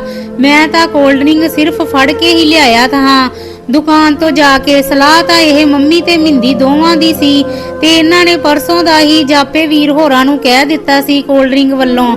ਇਹ ਬਿਲਕੁਲ ਸਹੀ ਕਹਿ ਰਿਹਾ ਏ ਵੀਰ ਜੀ। ਮੇਰੀ ਮਾਂ ਨੇ ਮੈਨੂੰ ਸਾਰੀ ਉਮਰ ਇੰਨਾ ਕੁਝ ਦਿੱਤਾ ਏ ਤਾਂ ਕਿ ਮੈਂ ਉਸ ਲਈ 1000-2000 ਖਰਚਣ ਦਾ ਵੀ ਹੱਕ ਨਹੀਂ ਰੱਖਦੀ। ਦੀਸ਼ ਕੌਰ ਨੇ ਹੋਕਾ ਭਰਦਿਆਂ ਕਿਹਾ। ਦੀਸ਼ ਕੌਰ, ਇਹ ਸਭ ਗੱਲਾਂ ਸ਼ਾਮ ਨੂੰ ਵੀ ਇਕੱਠੇ ਬਹਿ ਕੇ ਵੀ ਕੀਤੀਆਂ ਜਾ ਸਕਦੀਆਂ ਨੇ। ਇਸ ਵੇਲੇ ਸਾਰੀ ਸ਼ਰੀਕੇ ਬਰਾਦਰੀ ਤੇ ਰਿਸ਼ਤੇਦਾਰਾਂ ਸਾਹਮਣੇ ਤਾਈ ਵਿਚਾਰੀ ਦਾ ਜਲੂਸ ਨਾ ਕੱਢੋ। ਜੇ ਮੇਰੀ ਕੋਈ ਅਹਿਮੀਅਤ ਹੈਗੀ ਆ ਤੁਹਾਡੇ ਦਿਲਾਂ ਵਿੱਚ ਤਾਂ ਚੁੱਪਚਾਪ ਟਾਈਮ ਟਪਾਓ, ਬਾਅਦ 'ਚ ਸਾਰੇ ਗੁੱਸੇ ਗਿਲੇ ਦੂਰ ਕਰ ਲਵਾਂਗੇ। ਮਹਿੰਦਰ ਸਿੰਘ ਨੇ ਸਿਆਣੀ ਗੱਲ ਕਹਿ ਸੁਣਾਈ। ਜੇਕਰ ਮਹਿੰਦਰ ਸਿੰਘ ਵਿੱਚ ਨਾ ਪੈਂਦਾ ਤਾਂ ਜੱਸੇ ਸਮੇਤ ਮਹਿੰਦੀ ਤੇ ਦੀਸ਼ ਕੌਰ ਨੇ ਵੀ ਪੱਕਾ ਮਨ ਬਣਾ ਲਿਆ ਸੀ ਕਿ ਉਸੇ ਵੇਲੇ ਹੀ ਆਪਣੇ ਪਿੰਡ ਨੂੰ ਵਾਪਸ ਮੁੜ ਜਾਣਾ। ਪਰ ਹੁਣ ਉਹਨਾਂ ਨੂੰ ਮਹਿੰਦਰ ਸਿੰਘ ਦੀ ਗੱਲ ਮੰਨਣੀ ਪਈ ਸੀ, ਕਿਉਂਕਿ ਨਾ ਹੀ ਦੀਸ਼ ਕੌਰ ਨੇ ਆਪਣੇ ਸਕੇ ਭਰਾਵਾਂ ਤੇ ਮਹਿੰਦਰ ਸਿੰਘ ਵਿੱਚ ਕਦੇ ਕੋਈ ਫਰਕ ਸਮਝਿਆ ਸੀ ਅਤੇ ਜੱਸੇ ਤੇ ਮਹਿੰਦੀ ਨੇ ਵੀ ਸਦਾ ਉਸ ਨੂੰ ਵੱਡੇ ਮਾਮੇ ਹੋਣ ਦਾ ਪੂਰਾ ਹੱਕ ਦਿੱਤਾ ਸੀ। ਇਸ ਲਈ ਉਹਨਾਂ ਨੇ ਚੁੱਪਚਾਪ ਉੱਥੇ ਰੁਕਣ ਦਾ ਮਨ ਬਣਾ ਲਿਆ। ਘਰ ਵਿੱਚੋਂ ਬਾਕੀ ਸਾਰੇ ਜਾਣੇ ਸ੍ਰੀ ਗੁਰੂ ਗ੍ਰੰਥ ਸਾਹਿਬ ਜੀ ਦੇ ਨਾਲ ਹੀ ਗੁਰਦੁਆਰੇ ਸਾਹਿਬ ਚਲੇ ਗਏ, ਪਰ ਜੱਸੇ ਦਾ ਪੂਰਾ ਟੱਬਰ ਉਸ ਕਮਰੇ ਵਿੱਚ ਵਿਛੀਆਂ ਦਰੀਆਂ ਉੱਤੇ ਬੈਠਾ ਹੋਇਆ ਸੀ ਜਿੱਥੇ ਕਿ ਸ੍ਰੀ ਅਖੰਡ ਪਾਠ ਸਾਹਿਬ ਰਖਵਾਇਆ ਗਿਆ ਸੀ। ਗੁਰਦੁਆਰੇ ਸਾਹਿਬ ਵਿੱਚ ਕੀਰਤਨ ਹੋ ਰਿਹਾ ਸੀ ਤੇ ਹੁਣ ਰਿਸ਼ਤੇਦਾਰ ਸਿੱਧੇ ਉੱਥੇ ਹੀ ਆ ਰਹੇ ਸਨ। ਰਾਣਾ, ਰਾਣੇ ਦੀ ਮਾਂ ਤੇ ਰਾਣੇ ਦੀ ਘਰਵਾਲੀ ਲਵਲੀਨ ਵਾਰੋ ਵਾਰੀ ਆ ਕੇ ਜੱਸੇ ਹੋਰਾਂ ਨੂੰ ਕਈ ਵਾਰ ਕਹਿ ਚੁੱਕੇ ਸਨ ਕਿ ਉਹ ਵੀ ਗੁਰਦੁਆਰਾ ਸਾਹਿਬ ਜਾ ਕੇ ਕੁਝ ਖਾ ਪੀ ਲੈਣ, ਪਰ ਉਹਨਾਂ ਨੇ ਜਾਣ ਤੋਂ ਸਾਫ਼ ਇਨਕਾਰ ਕਰ ਦਿੱਤਾ। ਰਾਣੇ ਹੋਰਾਂ ਨੇ ਉਹਨਾਂ ਨੂੰ ਇਹ ਵੀ ਦੱਸਿਆ ਕਿ ਜੱਸੇ ਦੇ ਪਿੰਡੋਂ ਆਉਣ ਵਾਲਿਆਂ ਦੇ ਨਾਲ ਹੋਰ ਵੀ ਕਈ ਰਿਸ਼ਤੇਦਾਰਾਂ ਨੇ ਜੱਸੇ ਤੇ ਦੀਸ਼ ਕੌਰ ਦੇ ਗੈਰ ਹਾਜ਼ਰ ਹੋਣ ਬਾਰੇ ਬਥੇਰੀ ਪੁੱਛ ਪੜਤਾਲ ਕਰ ਰਹੇ ਸਨ। ਫਿਰ ਵੀ ਜੱਸਾ, ਮਹਿੰਦੀ, ਦੀਸ਼ ਕੌਰ ਤੇ ਲਵੀ ਉਸ ਕਮਰੇ ਵਿੱਚ ਹੀ ਟਿਕੇ ਰਹੇ ਜਿਸ ਠੰਡੇ ਕਰਕੇ ਸਾਰਾ ਸਿਆਪਾ ਪਿਆ ਸੀ। ਚਾਹ ਤੋਂ ਲੈ ਕੇ ਰੋਟੀ ਲੱਗਣ ਤੱਕ ਪੂਰਾ ਸਮਾਂ ਉਹੀ ਕੋਲਡ ਡਰਿੰਕ ਚੱਲਦਾ ਵੀ ਰਿਹਾ। ਭਾਨੇ ਦੇ ਨਾਨਕੇ ਤੇ ਸਹੁਰਿਆਂ ਤੋਂ ਆਏ ਰਿਸ਼ਤੇਦਾਰਾਂ ਨੇ ਵੀ ਰੱਜ ਕੇ ਪੀਤਾ। ਚਾਹ ਤੋਂ ਬਾਅਦ ਰੋਟੀ ਵੀ ਲੱਗ ਗਈ ਸੀ ਤੇ ਲਵਲੀਨ ਆਪਣੇ ਮੁੰਡੇ ਲਈ ਰੋਟੀ ਪਾ ਕੇ ਜੱਸੇ ਹੋਰਾਂ ਕੋਲ ਹੀ ਲੈ ਆਈ ਸੀ, ਜਿਸ ਵਿੱਚੋਂ ਉਸਨੇ ਧੱਕੇ ਨਾਲ ਹੀ ਲਵ ਨੂਰ ਨੂੰ ਵੀ 2-4 ਬੁਰਕੀਆਂ ਚੌਲ ਖਵਾ ਦਿੱਤੇ ਸਨ, ਇਹ ਕਹਿ ਕੇ ਕਿ ਇਸ ਵਿਚਾਰੇ ਨਿਆਣੇ ਨੂੰ ਕਾਹਦੀ ਸਜ਼ਾ ਦੇ ਰਹੇ ਹੋ ਭੁੱਖਣ ਭਾਣਾ ਰੱਖ ਕੇ। ਕਿਹੋ ਜਿਹਾ ਕਲੈਣਾ ਮਾਹੌਲ ਬਣਿਆ ਸੀ ਕਿ ਇੱਕ ਮਾਂ ਦੇ ਭੋਗ ਉੱਤੇ ਉਸਦੀ ਧੀ ਦਾ ਸਾਰਾ ਟੱਬਰ ਪੂਰਾ ਬਿਨਾਂ ਕੁਝ ਖਾਦੇ ਪੀਤੇ ਇੱਕ ਕਮਰੇ ਵਿੱਚ ਤੜਿਆ ਪਿਆ ਸੀ। ਉਹ ਸਾਰੇ ਜਾਣੇ ਪ੍ਰਸੰਨ ਕੌਰ ਦੀਆਂ ਗੱਲਾਂ ਨੂੰ ਯਾਦ ਕਰ ਕਰਕੇ ਵਾਰ-ਵਾਰ ਮਨ ਭਰ ਰਹੇ ਸਨ। ਭਾਨਾ, ਸਵੀਟੀ ਤੇ ਭਾਨੇ ਦੀ ਮਾਂ ਕਈ ਵਾਰ ਕਿਸੇ ਕੰਮ ਲਈ ਘਰ ਵਿੱਚ ਆਏ ਸਨ, ਪਰ ਉਹਨਾਂ ਤਿੰਨਾਂ ਵਿੱਚੋਂ ਕਿਸੇ ਨੇ ਵੀ ਇੱਕ ਵਾਰ ਜੱਸੇ ਹੋਰਾਂ ਨੂੰ ਮਨਾਉਣ ਦੀ ਕੋਈ ਫੋਕੀ ਕੋਸ਼ਿਸ਼ ਵੀ ਨਾ ਕੀਤੀ। ਮੰਦਾ ਮੂੰਹ ਚੋਂ ਬੋਲ ਜੇ ਨਿਕਲੇ ਟੋਕਦੀਆਂ, ਚੰਗੀ ਮਾੜੀ ਥਾਂ ਤੋਂ ਮਾਵਾਂ ਰੋਕਦੀਆਂ, ਮੁਫਤ 'ਚ ਏਡੀਆਂ ਨੇਕ ਸਲਾਹਾਂ ਲੱਭਦੀਆਂ ਨਹੀਂ, ਤੁਰ ਜਾਣ ਇੱਕ ਵਾਰ ਤੇ ਮਾਵਾਂ ਲੱਭਦੀਆਂ ਨਹੀਂ। ਮਾਂ ਦੇ ਵਾਂਗੂ ਕਿੰਨੇ ਦਰਦ ਵਡਾਉਣਾ ਏ, ਐਵੇਂ ਹੀ ਬੂਹਾ ਖੜਕਿਆ ਕਿੰਨੇ ਆਉਣਾ ਏ, ਐਵੇਂ ਹੀ ਰੌਲਾ ਪਾ ਨਾ ਕਾਵਾਂ ਲੱਭਦੀਆਂ ਨਹੀਂ, ਤੁਰ ਜਾਣ ਇੱਕ ਵਾਰ ਤੇ ਮਾਵਾਂ ਲੱਭਦੀਆਂ ਨਹੀਂ। ਕੰਮ ਇੱਕ ਦੋਸਤ ਆਖਾਂ ਤੈਨੂੰ ਕਰ ਜਾਵੀਂ, ਮਾਂ ਦੇ ਮਰਨ ਤੋਂ ਪਹਿਲਾਂ ਮਰ ਜਾਵੀਂ, ਨਹੀਂ ਤੇ ਜੱਗ ਉੱਤੇ ਮਰਨ ਨੂੰ ਥਾਵਾਂ ਲੱਭਦੀਆਂ ਨਹੀਂ, ਤੁਰ ਜਾਵਣ ਇੱਕ ਵਾਰ ਮਾਵਾਂ ਲੱਭਦੀਆਂ ਨਹੀਂ। ਮਾਂ ਦਾ ਇੱਕ ਦਿਨ ਅੰਤ ਵਿਛੋੜਾ ਸਹਿਣਾ ਏ, ਫੇਰ ਆਪੇ ਹੀ ਡਿੱਗਣਾ ਆਪੇ ਉੱਠਣਾ ਪੈਣਾ ਏ। ਮੇਰੀ ਧੀ ਲਾਡਲੀ ਆਦ ਦੁਆਵਾਂ ਲੱਭਦੀਆਂ ਨਹੀਂ, ਤੁਰ ਜਾਣ ਇੱਕ ਵਾਰ ਤੇ ਮਾਵਾਂ ਲੱਭਦੀਆਂ ਨਹੀਂ। ਮਾਂ ਮਰੇ ਤੇ ਪੇਕੇ ਹੀ ਮੁੱਕਦੇ, ਉਹ ਪਿਓ ਮਰੇ ਘਰ ਵੇਲਾ, ਸ਼ਾਲਾਂ ਮਰਨ ਨਾ ਵੀਰ ਕਿਸੇ ਦੇ, ਉੱਜੜ ਜਾਂਦਾ ਮੇਲਾ। ਬਾਪ ਮਰੇ ਸਿਰ ਨੰਗਾ ਹੋਵੇ, ਵੀਰ ਮਰਨ ਕੰਡ ਖਾਲੀ, ਮਾਵਾਂ ਬਾਜ ਮੁਹੰਮਦ ਬਖਸ਼ਾਂ, ਕੌਣ ਕਰੇ ਰਖਵਾਲੀ। ਗੁਰਦੁਆਰਾ ਸਾਹਿਬ ਵਿੱਚ ਸਾਰੀ ਸੰਗਤ ਨੂੰ ਕਥਾ ਸੁਣਾਉਣ ਵਾਲੇ ਕਥਾਵਾਚਕ ਭਾਈ ਸਾਹਿਬ ਨੂੰ ਵੀ ਸ਼ਾਇਦ ਪਰਮਾਤਮਾ ਵੱਲੋਂ ਕੋਈ ਇਸ਼ਾਰਾ ਮਿਲਿਆ ਸੀ, ਕਿਉਂਕਿ ਉਹਨਾਂ ਵੱਲੋਂ ਸੁਣਾਈ ਕਥਾ ਦੀ ਵਿਆਖਿਆ ਦਾ ਆਧਾਰ ਮਾਂ ਅਤੇ ਧੀ ਦਾ ਰਿਸ਼ਤਾ ਹੀ ਸੀ। ਕਥਾ ਰਾਹੀਂ ਇਹ ਸਮਝਾਉਣ ਦੀ ਕੋਸ਼ਿਸ਼ ਕੀਤੀ ਸੀ ਕਿ ਮਾਂ ਦੇ ਇਸ ਦੁਨੀਆ ਤੋਂ ਚਲੇ ਜਾਣ ਤੋਂ ਬਾਅਦ ਵਿਆਹੀ ਵਰੀ ਧੀ ਨੂੰ ਬਣਦਾ ਮਾਣ ਸਨਮਾਨ ਦੇਣ ਦੀ ਸਾਰੀ ਜ਼ਿੰਮੇਵਾਰੀ ਭਰਾ ਭਰਜਾਈਆਂ ਦੇ ਹੱਥ ਵੱਸ ਹੁੰਦੀ ਹੈ, ਜਿਸ ਨੂੰ ਆਪਣਾ ਫਰਜ਼ ਸਮਝ ਕੇ ਹਰ ਪ੍ਰਾਣੀ ਮਾਈ ਭਾਈ ਨੂੰ ਨਿਭਾਉਣਾ ਚਾਹੀਦਾ ਹੈ। ਕਮਰੇ ਦਾ ਦਰਵਾਜ਼ਾ ਬੰਦ ਹੋਣ ਕਾਰਨ ਜੱਸੇ ਦੇ ਪੂਰੇ ਟੱਬਰ ਨੂੰ ਘਰ ਵਿੱਚ ਬੈਠਿਆਂ ਨੂੰ ਕਥਾ ਸੁਣਾਈ ਨਹੀਂ ਸੀ ਦਿੱਤੀ, ਪਰ ਭਾਨਾ, ਸਵੀਟੀ ਤੇ ਭਾਨੇ ਦੀ ਮਾਂ ਨੂੰ ਇਹ ਸਭ ਸੁਣ ਕੇ ਵੀ ਰਤੀ ਭਰ ਵੀ ਸ਼ਰਮ ਮਹਿਸੂਸ ਨਹੀਂ ਸੀ ਹੋਈ, ਕਿਉਂਕਿ ਜੇ ਮਹਿਸੂਸ ਹੋਈ ਹੁੰਦੀ ਤਾਂ ਘੱਟੋ ਘੱਟ ਰਿਸ਼ਤੇਦਾਰਾਂ ਦੇ ਮੂੰਹ ਮੁਲਹਾਜੇ ਨੂੰ ਹੀ ਭਾਨੇ ਦੀ ਮਾਂ ਆਪਣੀ ਨਨਾਣ ਦੀਸ਼ ਕੌਰ ਨੂੰ ਸੱਚਾ ਝੂਠਾ ਮਨਾਉਣ ਦੀ ਕੋਸ਼ਿਸ਼ ਜ਼ਰੂਰ ਕਰਦੀ। ਜੱਸੇ ਨੇ ਆਪਣੇ ਗੁੱਸੇ ਦੇ ਬਾਵਜੂਦ ਮਾਮੇ ਮਹਿੰਦਰ ਸਿੰਘ ਦੇ ਕਹੇ ਬੋਲਾਂ ਦਾ ਪੂਰਾ ਮਾਣ ਤਾਣ ਰੱਖਿਆ ਅਤੇ ਸ਼ਾਮ ਤੱਕ ਸਮੇਤ ਪਰਿਵਾਰ ਬਿਨਾਂ ਪਾਣੀ ਦਾ ਗਲਾਸ ਵੀ ਪੀਤੇ ਭੁੱਖਣ ਭਾਣੇ ਹੀ ਉਸੇ ਕਮਰੇ ਵਿੱਚ ਹੀ ਤੜਿਆ ਰਿਹਾ। ਇੱਕ ਧੀ ਦੀਸ਼ ਕੌਰ ਲਈ ਇਹ ਸਮਾਂ ਉਲੰਘਣਾ ਬਹੁਤ ਸਭ ਤੋਂ ਔਖਾ ਸੀ। ਉਹ ਵਿਚਾਰੀ ਗੁੰਮਸੁੰਮ ਜਿਹੀ ਬੈਠੀ ਆਪਣੀ ਮਾੜੀ ਕਿਸਮਤ ਨੂੰ ਕੋਸਦੀ ਰਹੀ। ਜੇ ਅੱਜ ਉਸ ਦੇ ਭਰਾਵਾਂ ਵਿੱਚੋਂ ਇੱਕ ਭਰਾ ਵੀ ਜਿਉਂਦਾ ਹੁੰਦਾ ਤਾਂ ਸ਼ਾਇਦ ਉਸ ਦੀ ਇੰਨੀ ਬੇਕਦਰੀ ਕਦੇ ਵੀ ਨਾ ਹੁੰਦੀ। ਜਿਵੇਂ ਹੀ ਸਾਰੀ ਸੰਗਤ ਨੂੰ ਰੋਟੀ ਛਕਾਉਣ ਤੋਂ ਬਾਅਦ ਭਾਨੇ ਹੋਰੀ ਬਚਿਆ ਸਮਾਨ ਗੁਰਦੁਆਰਾ ਸਾਹਿਬ ਤੋਂ ਵਾਪਸ ਘਰ ਢੋਣ ਲੱਗ ਪਏ ਤਾਂ ਜੱਸੇ ਹੋਰੀ ਸਾਰੇ ਜਾਣੇ ਵੀ ਫੁਰਤੀ ਵਿਖਾਉਂਦਿਆਂ ਆਪਣੀ ਗੱਡੀ ਵੱਲ ਨੂੰ ਤੁਰ ਪਏ। ਦੀਸ਼ ਕੌਰ ਨੂੰ ਆਸ ਸੀ ਕਿ ਇਸ ਮੌਕੇ ਪੂਰੀ ਆਸ ਸੀ ਕਿ ਮਹਿੰਦਰ ਸਿੰਘ ਉਹਨਾਂ ਨੂੰ ਰੋਕਣ ਦੀ ਕੋਸ਼ਿਸ਼ ਕਰੇਗਾ, ਪਰ ਦਰਵਾਜ਼ੇ ਵਿੱਚ ਖੜੇ ਉਸ ਮਜਬੂਰ ਭਰਾ ਦੀਆਂ ਅੱਖਾਂ ਦੇਖ ਦੀਸ਼ ਕੌਰ ਸਮਝ ਗਈ ਸੀ ਕਿ ਸ਼ਾਇਦ ਰਾਜੀਨਾਮੇ ਲਈ ਉਸਨੇ ਮਹਿੰਦਰ ਸਿੰਘ ਆਪਣੇ ਪੱਧਰ ਉੱਤੇ ਜ਼ੋਰ ਲਾ ਕੇ ਵੇਖ ਲਿਆ ਸੀ। ਪਰ ਜੱਸੇ ਹੋਰਾਂ ਦੇ ਮਗਰ ਰਾਣੇ ਦੀ ਮਾਂ ਜ਼ਰੂਰ ਦੱਬੇ ਪੈਰੀ ਕਾਹਲੀ ਨਾਲ ਭੱਜ ਪਈ ਸੀ। ਉਸਨੇ ਆਪਣੀ ਕੱਛ ਵਿੱਚ ਇੱਕ ਲਿਫਾਫਾ ਰੱਖਿਆ ਹੋਇਆ ਸੀ ਜਿਸ ਨੂੰ ਆਪਣੀ ਚੁੰਨੀ ਨਾਲ ਢਕਿਆ ਹੋਇਆ ਸੀ। ਇਸ ਲਿਫਾਫੇ ਵਿੱਚ ਦੀਸ਼ ਕੌਰ ਲਈ ਇੱਕ ਨਵਾਂ ਸੂਟ ਸੀ ਜਿਹੜਾ ਕਿ ਰਸਮ ਵਜੋਂ ਮਾਂ ਦੇ ਭੋਗ ਉੱਤੇ ਉਸ ਦੀ ਧੀ ਨੂੰ ਪੇਕਿਆਂ ਵੱਲੋਂ ਦੇਣਾ ਬਣਦਾ ਸੀ। ਜੇਕਰ ਰਾਣੇ ਦੀ ਮਾਂ ਸਾਹਮਣੇ ਇਹ ਸੂਟ ਫੜਾਉਂਦੀ ਤਾਂ ਜੱਸੇ ਹੋਰਾਂ ਨੇ ਕਦੇ ਵੀ ਨਹੀਂ ਸੀ ਲੈਣਾ। ਇਸ ਲਈ ਉਸਨੇ ਚਲਾਕੀ ਨਾਲ ਦੀਸ਼ ਕੌਰ ਨੂੰ ਜਾਂਦੀ ਵਾਰ ਮਿਲਣ ਦੇ ਬਹਾਨੇ ਗੱਡੀ ਵਿੱਚ ਲੁਕੋ ਕੇ ਰੱਖ ਦਿੱਤਾ ਸੀ। ਜਦੋਂ ਘਰੇ ਜਾ ਕੇ ਦੀਸ਼ ਕੌਰ ਨੂੰ ਸੂਟ ਬਾਰੇ ਪਤਾ ਲੱਗਾ ਤਾਂ ਉਹ ਸਮਝ ਗਈ ਕਿ ਇਹ ਕੰਮ ਰਾਣੇ ਦੀ ਮਾਂ ਨੇ ਹੀ ਕੀਤਾ ਹੋਣਾ। ਫੋਨ ਕਰਨ ਉੱਤੇ ਰਾਣੇ ਦੀ ਮਾਂ ਨੇ ਇਸ ਬਾਰੇ ਇਹੀ ਸਫਾਈ ਦਿੱਤੀ ਕਿ ਇਹ ਸੂਟ ਉਹ ਖੁਦ ਆਪਣੇ ਪੈਸਿਆਂ ਦਾ ਲੈ ਕੇ ਆਈ ਸੀ। ਅਗਲੇ ਕੁਝ ਦਿਨ ਜੱਸੇ ਦੇ ਪਿੰਡ ਵਿੱਚੋਂ ਸ਼ਰੀਕੇ ਬਰਾਦਰੀ ਵਾਲੇ ਦੀਸ਼ ਕੌਰ ਨਾਲ ਉਸ ਦੀ ਮਾਂ ਦਾ ਅਫਸੋਸ ਕਰਨ ਲਈ ਆਉਂਦੇ ਰਹੇ, ਪਰ ਉਹ ਇਹ ਗੱਲ ਕਿਸੇ ਨੂੰ ਦੱਸ ਸਕੀ ਕਿ ਮਾਂ ਦੇ ਭੋਗ ਵਾਲੇ ਦਿਨ ਉਹਨਾਂ ਨਾਲ ਕੀ ਵਾਪਰਿਆ ਹੈ। ਫਿਰ ਵੀ 2-4 ਖਾਸ ਰਿਸ਼ਤੇਦਾਰੀ ਵਾਲਿਆਂ ਨੂੰ ਦੀਸ਼ ਕੌਰ ਤੇ ਮਹਿੰਦੀ ਨੇ ਫੋਨ ਕਰਕੇ ਭਾਨੇ ਹੋਰਾਂ ਦੀ ਕਰਤੂਤ ਜ਼ਰੂਰ ਸੁਣਾ ਦਿੱਤੀ ਸੀ, ਪਰ ਇਹ ਗੁਬਾਰ ਇੰਨੀ ਛੇਤੀ ਇੱਕ ਧੀ ਅਤੇ ਦੋਤੀ ਦੇ ਦਿਲਾਂ ਵਿੱਚੋਂ ਨਿਕਲਣ ਵਾਲਾ ਨਹੀਂ ਸੀ। ਉਂਝ ਤਾਂ ਰਾਣੇ ਦੀ ਮਾਂ ਆਪਣੀ ਨਨਾਣ ਦੀਸ਼ ਕੌਰ ਨੂੰ ਰੋਜ਼ਾਨਾ ਫੋਨ ਕਰਕੇ ਭਾਨੇ ਤੇ ਸਵੀਟੀ ਦੀਆਂ ਕਾਰਸਤਾਨੀਆਂ ਸੁਣਾਉਂਦੀ ਰਹਿੰਦੀ ਸੀ, ਜਿਸ ਵਿੱਚ ਸਵੀਟੀ ਭਾਨੇ ਦੀ ਮਾਂ ਵੱਲੋਂ ਮਹਿੰਦੀ ਤੇ ਦੀਸ਼ ਕੌਰ ਲਈ ਕਹੀਆਂ ਗਈਆਂ ਪੁੱਠੀਆਂ ਸਿੱਧੀਆਂ ਗੱਲਾਂ ਅਤੇ ਗਾਲਾਂ ਆਦਿ ਸ਼ਾਮਲ ਹੁੰਦੀਆਂ ਸਨ, ਜਿਨ੍ਹਾਂ ਨੂੰ ਸੁਣ ਕੇ ਦੋਵਾਂ ਮਾਂ ਧੀ ਦੀਸ਼ ਕੌਰ ਤੇ ਮਹਿੰਦੀ ਦਾ ਪਾਰਾ ਦਿਨੋਂ ਦਿਨ ਵੱਧਦਾ ਰਿਹਾ ਸੀ। ਇੱਕ ਸ਼ਾਮ ਨੂੰ ਰਾਣਾ ਤੇ ਉਸ ਦੀ ਮਾਂ ਖੁਦ ਜੱਸੇ ਘਰ ਪਹੁੰਚ ਗਏ ਸਨ ਤੇ ਉਹ ਸਾਰੇ ਜਾਣੇ ਬੈਠ ਗੱਲਾਂ ਬਾਤਾਂ ਕਰਨ ਲੱਗ ਪਏ। ਆ ਵੇਖ ਲੋ ਭੈਣ ਜੀ ਭਾਨੇ ਦੀ ਨਵੀਂ ਕਰਤੂਤ। ਰਾਣੇ ਦੀ ਮਾਂ ਨੇ ਆਪਣੇ ਪਰਸ ਵਿੱਚੋਂ ਬੈਂਕ ਖਾਤੇ ਵਾਲੀ ਕਾਪੀ ਕੱਢ ਕੇ ਦੀਸ਼ ਕੌਰ ਨੂੰ ਫੜਾਉਂਦਿਆਂ ਕਿਹਾ, ਇਹ ਪ੍ਰਸੰਨ ਕੌਰ ਦੀ ਪੈਨਸ਼ਨ ਵਾਲੇ ਖਾਤੇ ਦੀ ਕਾਪੀ ਸੀ। ਦੂਰ ਫਿੱਟੇ ਮੂੰਹ ਇਹਨਾਂ ਦਾ, ਜ਼ਰੂਰੀ ਆਪਣੇ ਸਿਰ ਖੇ ਪਵਾਉਣੀ ਸੀ। ਇਹ ਵਾਲੀ ਵੀ ਘੱਟੋ ਘੱਟ ਕਾਪੀ ਤੁਹਾਨੂੰ ਦਿੰਦੇ ਹੀ ਨਾ। ਦੀਸ਼ ਕੌਰ ਨੇ ਕਾਪੀ ਫੜ ਕੇ ਵੇਖੀ ਤਾਂ ਖਾਤੇ ਵਿੱਚ ਸਿਰਫ 425 ਰੁਪਏ ਹੀ ਬਕਾਇਆ ਸਨ। ਮਹਿੰਦੀ ਵੀ ਆਪਣੀ ਮਾਂ ਦੇ ਹੱਥੋਂ ਕਾਪੀ ਫੜ ਕੇ ਵੇਖਣ ਲੱਗ ਪਈ। ਉਹਨਾਂ ਕਿੱਥੇ ਵਿਖਾਉਣੀ ਸੀ ਭੂਆ ਜੀ? ਉਹ ਤੇ ਮੈਂ ਕਿਹਾ ਕਿ ਘੜੀ ਮੁੜੀ ਫੋਨ ਕਰੀ ਜਾਂਦੇ ਆ ਭੋਗ ਦੇ ਖਰਚੇ ਦਾ ਅੱਧ ਮੰਗਣ ਲਈ।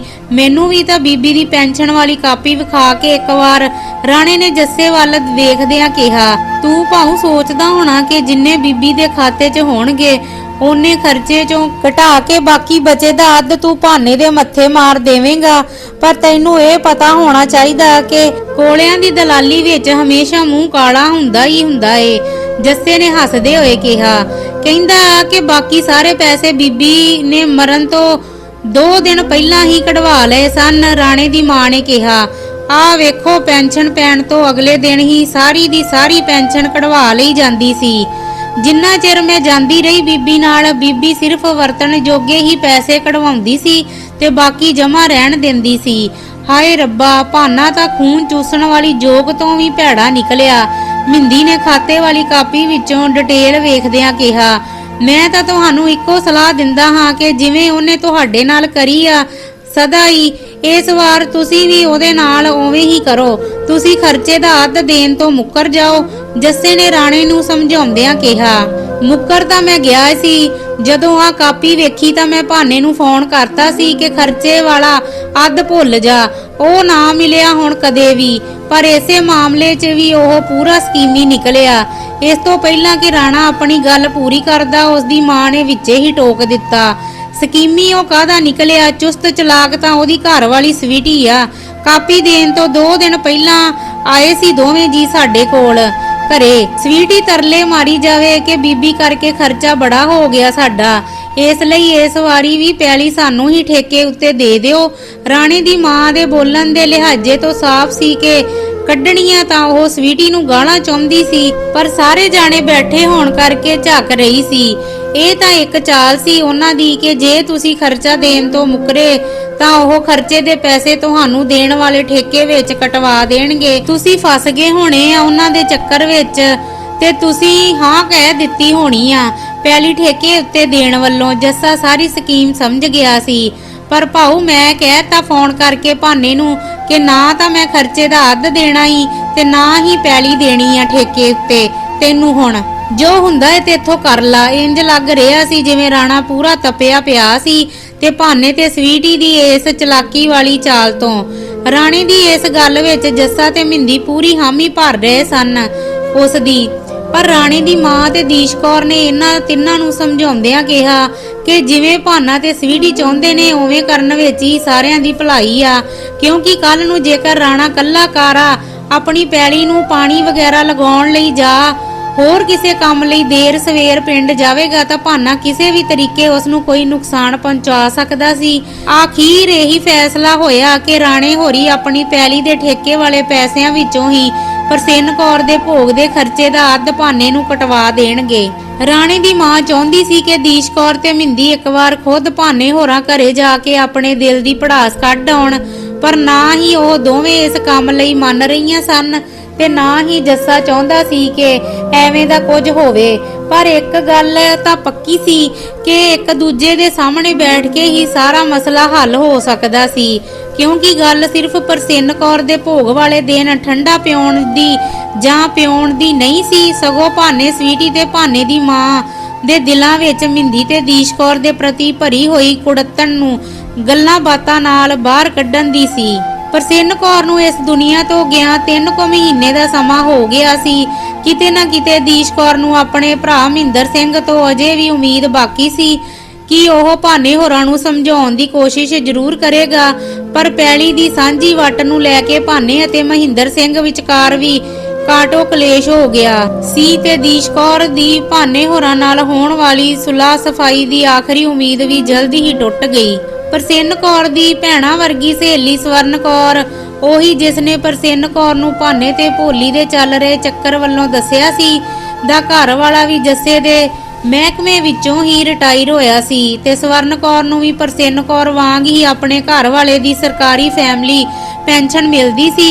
ਇਸ ਪੈਨਸ਼ਨ ਦੇ ਚੱਕਰ ਵਿੱਚ ਹੀ ਸਵਰਨ ਕੌਰ ਨੂੰ ਜੱਸੇ ਦੇ ਦਫ਼ਤਰ ਵਿੱਚ ਵਾਰ-ਵਾਰ ਜਾਣਾ ਪੈਣਾ ਸੀ, ਪਰ ਜੱਸੇ ਨੇ ਉਸ ਨੂੰ ਆਪਣੀ ਨਾਨੀ ਦੱਸ ਕੇ ਉਸ ਦਾ ਕਾਗਜ਼ ਪੱਤਰਾਂ ਦਾ ਕੰਮ ਇੱਕੋ ਵਾਰ ਹੀ ਨੇਪਰੇ ਚੜਾ ਦਿੱਤਾ ਸੀ।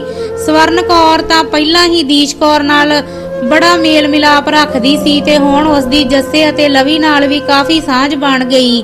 ਉਸਨੇ ਦੀਸ਼ ਕੌਰ ਅਤੇ ਮਹਿੰਦੀ ਨੂੰ ਵਾਰ-ਵਾਰ ਫੋਨ ਕਰਕੇ ਕਹਿਣਾ ਸ਼ੁਰੂ ਕਰ ਦਿੱਤਾ ਕਿ ਕੀ ਹੋਇਆ, ਪ੍ਰਸੰਨ ਕੌਰ ਇਸ ਦੁਨੀਆ ਤੇ ਨਹੀਂ ਰਹੀ, ਉਹ ਤਾਂ ਅਜੇ ਜਿਉਂਦੀ ਹੈ ਨਾ। ਇਸ ਲਈ ਉਹ ਦੀਸ਼ ਕੌਰ ਸਮੇਤ ਪੂਰਾ ਪਰਿਵਾਰ ਉਸ ਸਵਰਨ ਕੌਰ ਦੇ ਟੱਬਰ ਨਾਲ ਨਾਨਕਿਆਂ ਵਾਂਗ ਵਰਤਣ।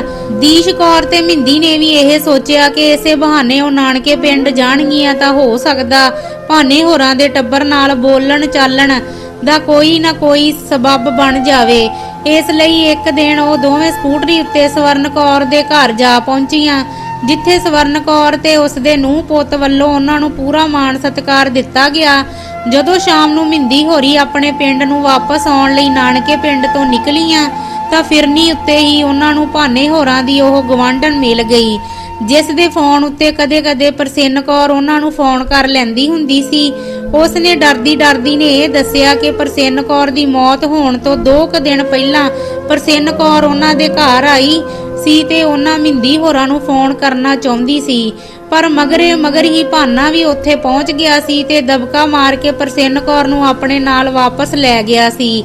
ਜਾਂਦਾ ਉਸ ਗਵਾਂਢਣ ਦੇ ਫੋਨ ਵਿੱਚੋਂ ਮਹਿੰਦੀ ਦਾ ਫੋਨ ਨੰਬਰ ਵੀ ਡਿਲੀਟ ਕਰਵਾ ਗਿਆ ਸੀ ਤਾਂ ਕਿ ਫਿਰ ਤੋਂ ਕਿਤੇ ਦੁਬਾਰਾ ਆ ਕੇ ਪ੍ਰਸੰਨ ਕੌਰ ਚੋਰੀ ਫੋਨ ਨਾ ਕਰ ਲਵੇ। ਇਸ ਸਭ ਨੂੰ ਸੁਣ ਕੇ ਮਹਿੰਦੀ ਤੇ ਦੀਸ਼ ਕੌਰ ਨੂੰ ਸੱਤੀ ਕੱਪੜੀ ਅੱਗ ਲੱਗ ਗਈ ਸੀ। ਗਵਾਂਢਣ ਨੇ ਇਹ ਗੱਲ ਦੱਸ ਤਾਂ ਦਿੱਤੀ ਸੀ, ਪਰ ਨਾਲ ਹੀ ਤਰਲੇ ਮਾਰਦਿਆਂ ਇਹ ਵੀ ਕਿਹਾ ਕਿ ਇਸ ਗੱਲ ਬਾਰੇ ਸਵੀਟੀ ਨੂੰ ਕੁਝ ਨਾ ਪਤਾ ਲੱਗੇ, ਕਿਉਂਕਿ ਜੇਕਰ ਉਸਨੂੰ ਸਵੀਟੀ ਨੂੰ ਪਤਾ ਲੱਗਾ ਤਾਂ ਉਸਨੇ ਵਿਚਾਰੀ ਗਵਾਂਢਣ ਦੀ ਹਨੇਰੀ ਲਿਆ ਦੇਣੀ ਸੀ।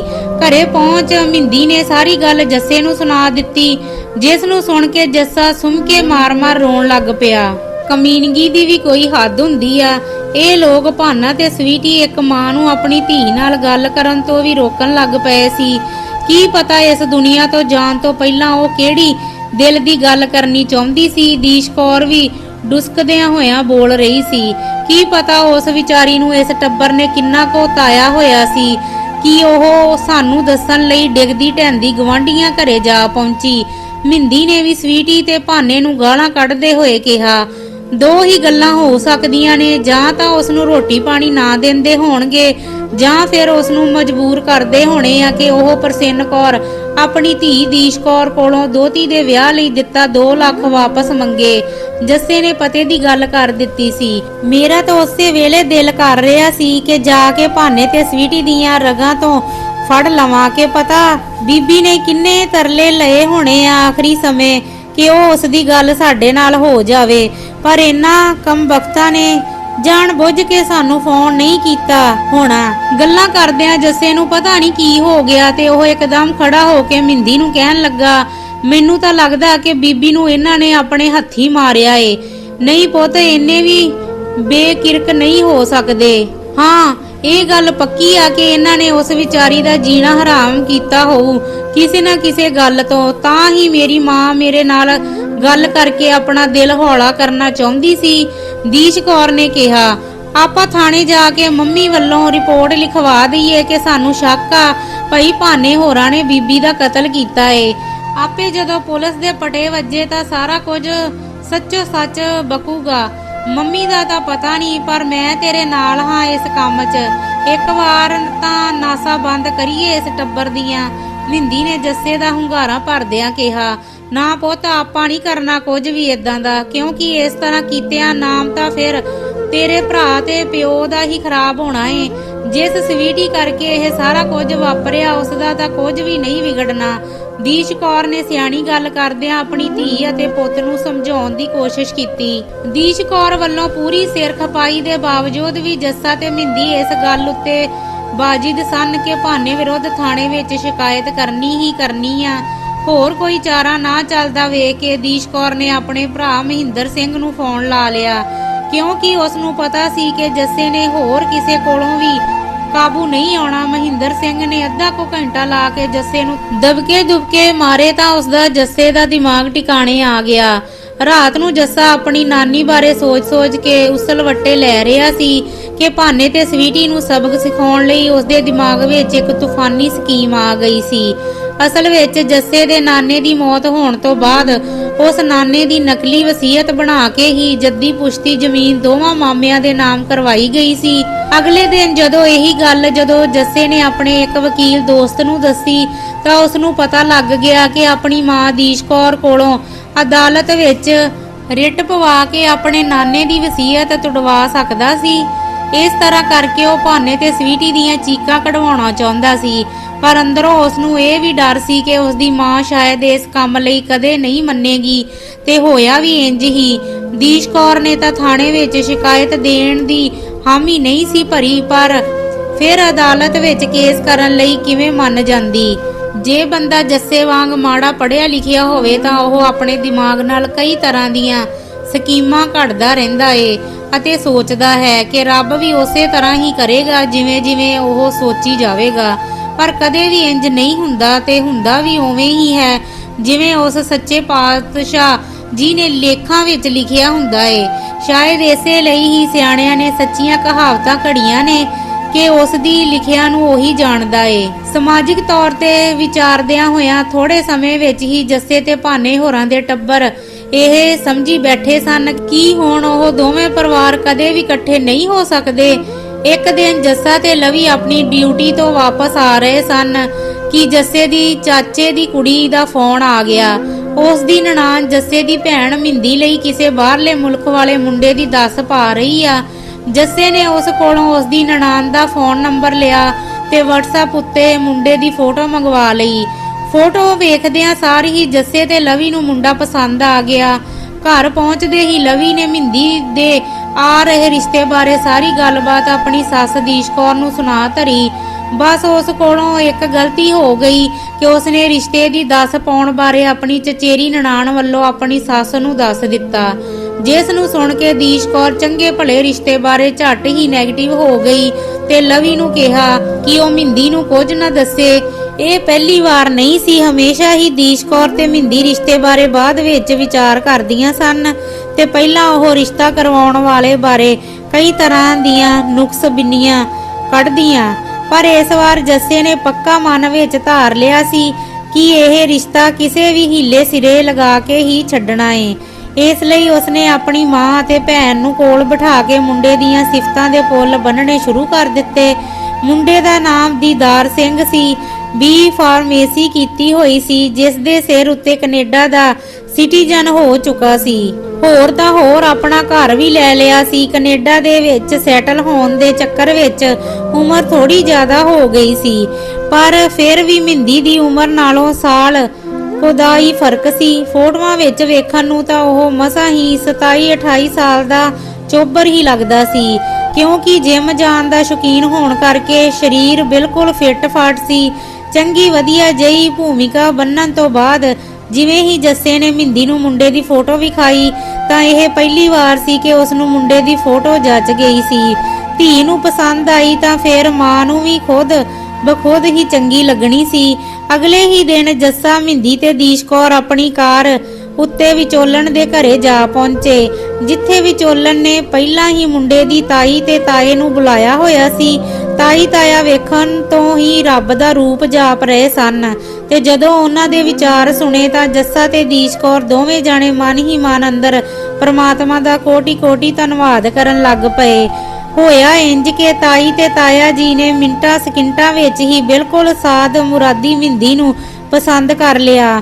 ਉਸੇ ਵੇਲੇ ਮੁੰਡੇ ਦੀਦਾਰ ਸਿੰਘ ਨੂੰ ਵੀਡੀਓ ਕਾਲ ਕੀਤੀ ਗਈ ਤੇ ਮਹਿੰਦੀ ਨਾਲ ਲਾਈਵ ਗੱਲ ਕਰਵਾ ਦਿੱਤੀ ਗਈ। ਮੁੰਡੇ ਨੇ ਜੱਸੇ ਨਾਲ ਵੀ ਗੱਲ ਕੀਤੀ ਤੇ ਕਿਹਾ ਕਿ ਜੋ ਵੀ ਉਸਦੇ ਤਾਇਆ ਤਾਈ ਜੀ ਦਾ ਫੈਸਲਾ ਹੋਏਗਾ ਉਹ ਉਸ ਨੂੰ ਮਨਜ਼ੂਰ ਹੋਏਗਾ। ਕਹਿਣ ਦਾ ਭਾਵ ਕਿ ਮੁੰਡੇ ਨੇ ਕੁੜੀ ਨੂੰ ਪਸੰਦ ਕਰ ਲਿਆ ਸੀ ਤੇ ਤਾਈ ਨੇ ਉਸੇ ਵੇਲੇ ਮੁੰਡੇ ਨੂੰ ਅਗਲੇ ਹਫ਼ਤੇ ਇੰਡੀਆ ਆਉਣ ਦਾ ਹੁਕਮ ਸੁਣਾ ਦਿੱਤਾ। ਇਹ ਸੁਣ ਕੇ ਇੱਕ ਵਾਰ ਤਾਂ ਮਹਿੰਦੀ ਤੇ ਦੀਸ਼ ਕੌਰ ਨੇ ਮੱਥੇ ਉੱਤੇ ਤਿਉੜੀਆਂ ਜਿਹੀਆਂ ਪਾ ਲਈਆਂ, ਪਰ ਜੱਸੇ ਨੇ ਉਹਨਾਂ ਨੂੰ ਵੱਖਰੇ ਕਮਰੇ ਵਿੱਚ ਲਿਜਾ ਕੇ ਦਬਕਾ ਮਾਰਿਆ ਕਿ ਮਹਿੰਦੀ ਦਾ ਵਿਆਹ ਸਿਰਫ ਇਸੇ ਕਰਕੇ ਰੁਕਿਆ ਸੀ ਕਿ ਉਹਨਾਂ ਦੋਵਾਂ ਮਹਿੰਦੀ ਤੇ ਦੀਸ਼ ਕੌਰ ਨੂੰ ਕੋਈ ਮੁੰਡਾ ਪਸੰਦ ਨਹੀਂ ਸੀ ਆਉਂਦਾ। ਹੁਣ ਉਹ ਕੰਮ ਨਿਬੜ ਗਿਆ ਕਿਉਂਕਿ ਮੁੰਡਾ ਪਸੰਦ ਆ ਗਿਆ ਏ, ਇਸ ਲਈ ਅੱਗੇ ਦਾ ਸਾਰਾ ਕੰਮ ਜੱਸੇ ਦੇ ਕਹੇ ਅਨੁਸਾਰ ਹੀ ਹੋਵੇਗਾ। ਵਿਚੋਲਣ ਘਰੋਂ ਨਿਕਲਦਿਆਂ ਹੀ ਜੱਸੇ ਨੇ ਲਵੀ ਨੂੰ ਫੋਨ ਲਾ ਕੇ ਖੁਸ਼ਖਬਰੀ ਦੱਸੀ ਤਾਂ ਖੁਸ਼ੀ ਵਿੱਚ ਉਸਦੇ ਪੈਰ ਭੁੰਜੇ ਨਹੀਂ ਸਨ ਲੱਗ ਰਹੇ। ਸਮਾਜਿਕ ਤੌਰ ਤੇ ਵਿਚਾਰਦਿਆਂ ਹੋਇਆਂ ਥੋੜੇ ਸਮੇਂ ਵਿੱਚ ਹੀ ਜੱਸੇ ਤੇ ਭਾਨੇ ਹੋਰਾਂ ਦੇ ਟੱਬਰ ਇਹ ਸਮਝੀ ਬੈਠੇ ਸਨ ਕਿ ਹੁਣ ਉਹ ਦੋਵੇਂ ਪਰਿਵਾਰ ਕਦੇ ਵੀ ਇਕੱਠੇ ਨਹੀਂ ਹੋ ਸਕਦੇ। ਪਰ ਸਿਆਣਿਆਂ ਦੇ ਕਹੇ ਅਨੁਸਾਰ ਜਿਵੇਂ ਨੂੰਹਾਂ ਨਾਲੋਂ ਕਦੇ ਵੀ ਮਾਸ ਵੱਖ ਨਹੀਂ ਹੋ ਸਕਦਾ, ਉਸੇ ਤਰ੍ਹਾਂ ਜਨਾਨੀ ਦਾ ਆਪਣੇ ਪੇਕਿਆਂ ਨਾਲ ਅਤੇ ਬੱਚਿਆਂ ਦਾ ਆਪਣੇ ਨਾਨਕਿਆਂ ਨਾਲ ਮੋਹ ਕਦੇ ਵੀ ਭੰਗ ਨਹੀਂ ਹੁੰਦਾ। ਉਧਰ ਨੀਲੀ ਛੱਤ ਵਾਲੇ ਨੇ ਹਰ ਕੰਮ ਦਾ ਸਮਾਂ ਤੈਅ ਕੀਤਾ ਹੋਇਆ ਸੀ। ਜਿਵੇਂ ਹੀ ਮਿੰਦੀ ਦਾ ਰਿਸ਼ਤਾ ਪੱਕਾ ਕਰਕੇ ਜੱਸੇ ਹੋਰੀ ਆਪਣੇ ਘਰੇ ਵਾਪਸ ਪਹੁੰਚੇ ਤਾਂ ਮਿੰਦੀ ਦੇ ਮੂੰਹੋਂ ਪਹਿਲੀ ਗੱਲ ਇਹੀ ਨਿਕਲੀ ਕਿ ਉਸਨੇ ਆਪਣੇ ਵਿਆਹ ਉੱਤੇ ਭਾਨੇ ਹੋਰਾਂ ਨੂੰ ਵੀ ਸੱਦਣਾ ਏ। ਇਸ ਗੱਲ ਵਿੱਚ ਉਸਨੂੰ ਆਪਣੀ ਮਾਂ ਦੀਸ਼ ਕੌਰ ਦੀ ਵੀ ਫੁੱਲ ਸਪੋਰਟ ਸੀ। ਜੇ ਰੱਬ ਨੇ ਮੇਰੀ ਧੀ ਦਾ ਵਿਆਹ ਮੇਰੀ ਮਾਂ ਜਾਂ ਭਰਾਵਾਂ ਦੇ ਕਰਮਾਂ ਵਿੱਚ ਵੇਖਣਾ ਨਹੀਂ ਸੀ ਲਿਖਿਆ ਤਾਂ ਘੱਟੋ ਘੱਟ ਉਸਦਾ ਪਰਿਵਾਰ ਤੇ ਵੇਖੇ। ਦੀਸ਼ ਕੌਰ ਨੇ ਨਿੰਮੋ ਝੂਣਾ ਜਿਹੀ ਹੋ ਕੇ ਤਰਲੇ ਨਾਲ ਆਖਿਆ, ਹੁਣ ਭਾਵੇਂ ਘਰ ਵਾਲੀ ਪਿੱਛੇ ਲੱਗ ਕੇ ਬੇਸ਼ੱਕ ਮੇਰਾ ਭਰਾ ਭਾਨਾ ਬਦਲ ਗਿਆ ਏ, ਪਰ ਮੈਂ ਆਪਣੇ ਹੱਥੀਂ ਪਾਲਿਆ ਏ ਉਸਨੂੰ। ਮੈਨੂੰ ਪਤਾ ਏ ਕਿ ਉਹਨੇ ਵੀ ਮੇਰੇ ਵਿਆਹ ਦਾ ਜੱਸੇ ਜਿੰਨਾ ਹੀ ਚਾਅ ਕਰਨਾ ਏ। ਮਿੰਦੀ ਕਿਸੇ ਵੀ ਤਰੀਕੇ ਜੱਸੇ ਨੂੰ ਆਪਣੀ ਇਹ ਈਨ ਮਨਾਉਣਾ ਚਾਹੁੰਦੀ ਸੀ। ਮਸਾ ਰੱਬ ਨੇ ਸੁਣੀ ਆ, ਉਹ ਵੀ ਇੰਨੀ ਨੇੜੇ ਹੋ ਕੇ। ਹੁਣ ਨਾ ਕਿਸੇ ਵੀ ਗੱਲ ਦਾ ਆਪਣੇ ਘਰੇ ਕਲੇਸ਼ ਪਾਇਓ। ਦੀਦੀ ਮਿੰਦੀ ਜਿਵੇਂ ਤੁਸੀਂ ਕਹੋਗੇ ਸਾਰਾ ਕੁਝ ਹੀ ਹੋਏਗਾ, ਲਵੀ ਨੇ ਜੱਸੇ ਨੂੰ ਸਮਝਾਉਣ ਦੇ ਰੋਹ ਵਿੱਚ ਕਿਹਾ, ਕਿਉਂਕਿ ਉਹ ਭਾਫ ਗਈ ਸੀ ਕਿ ਜੱਸੇ ਨੇ ਭਾਨੇ ਹੋਰਾਂ ਨਾਲ ਸੁਲ੍ਹਾ ਸਫਾਈ ਕਰਨ ਤੋਂ ਸਾਫ਼ ਇਨਕਾਰ ਕਰ ਦੇਣਾ ਏ। ਠੀਕ ਆ, ਸੱਦ ਲਵਾਂਗੇ ਭਾਨੇ ਹੋਰਾਂ ਨੂੰ ਵੀ, ਪਰ ਇਸ ਇੱਕ ਗੱਲ ਮੰਨਣ ਬਦਲੇ ਤੈਨੂੰ ਮੇਰੀਆਂ ਬਾਕੀ ਸਾਰੀਆਂ ਸ਼ਰਤਾਂ ਮੰਨਣੀਆਂ ਪੈਣਗੀਆਂ, ਜਿਸ ਵਿੱਚ ਇਹ ਗੱਲ ਵੀ ਸ਼ਾਮਲ ਆ ਕਿ ਭਾਨੇ ਹੋਰਾਂ ਨੂੰ ਕਦੋਂ ਤੇ ਕਿਵੇਂ ਸੱਦਣਾ ਏ ਵਿਆਹ ਵੱਲੋਂ, ਉਹ ਸਭ ਵੀ ਮੇਰੇ ਅਖੇ ਅਨੁਸਾਰ ਹੀ ਹੋਏਗਾ। ਹੋਰ ਕੋਈ ਸਮਾਂ ਹੁੰਦਾ ਤਾਂ ਸ਼ਾਇਦ ਜੱਸਾ ਕਦੇ ਵੀ ਇਸ ਗੱਲ ਦੀ ਹਾਮੀ ਨਾ ਭਰਦਾ, ਪਰ ਉਸਨੇ ਤਾਂ ਮਿੰਦੀ ਦੀ ਲੰਘਦੀ ਜਾਂਦੀ ਉਮਰ ਵੇਖ ਕੇ ਇਹ ਆਸ ਹੀ ਲਾ ਦਿੱਤੀ ਸੀ ਕਿ ਹੁਣ ਉਹ ਮਿੰਦੀ ਦਾ ਵਿਆਹ ਕਦੇ ਕਰ ਵੀ ਸਕੇਗਾ। ਇਸ ਲਈ ਉਹ ਵੀ ਨਹੀਂ ਸੀ ਚਾਹੁੰਦਾ ਕਿ ਉਸਦੀ ਭੈਣ ਦੇ ਵਿਆਹ ਵਿੱਚ ਕੋਈ ਅੜਿੱਕਾ ਪਵੇ। ਮਿੰਦੀ ਤੇ ਦੀਸ਼ ਕੌਰ ਨੇ ਫਿਲਹਾਲ ਦੀ ਘੜੀ ਜੱਸੇ ਦੀਆਂ ਸਾਰੀਆਂ ਸ਼ਰਤਾਂ ਮੰਨ ਲਈਆਂ ਸਨ, ਕਿਉਂਕਿ ਉਹਨਾਂ ਨੂੰ ਵੀ ਅੰਦਰੋਂ ਇਹੀ ਸੀ ਕਿ ਜੱਸਾ ਇੱਕ ਵਾਰ ਵਿਟਰ ਗਿਆ ਤਾਂ ਸਾਹਮਣਾ ਔਖਾ ਹੋ ਜਾਊ। ਜੱਸੇ ਨੂੰ ਹੋਣ ਵਾਲੇ ਭਣਵਈਏ ਦੀਦਾਰ ਸਿੰਘ ਦਾ ਕੈਨੇਡਾ ਤੋਂ ਫੋਨ ਆਇਆ ਤੇ ਉਸਨੇ ਦੱਸਿਆ ਕਿ ਉਹ ਅਗਲੇ ਹਫਤੇ ਵੀਰਵਾਰ ਨੂੰ ਇੰਡੀਆ ਆ ਰਿਹਾ ਏ।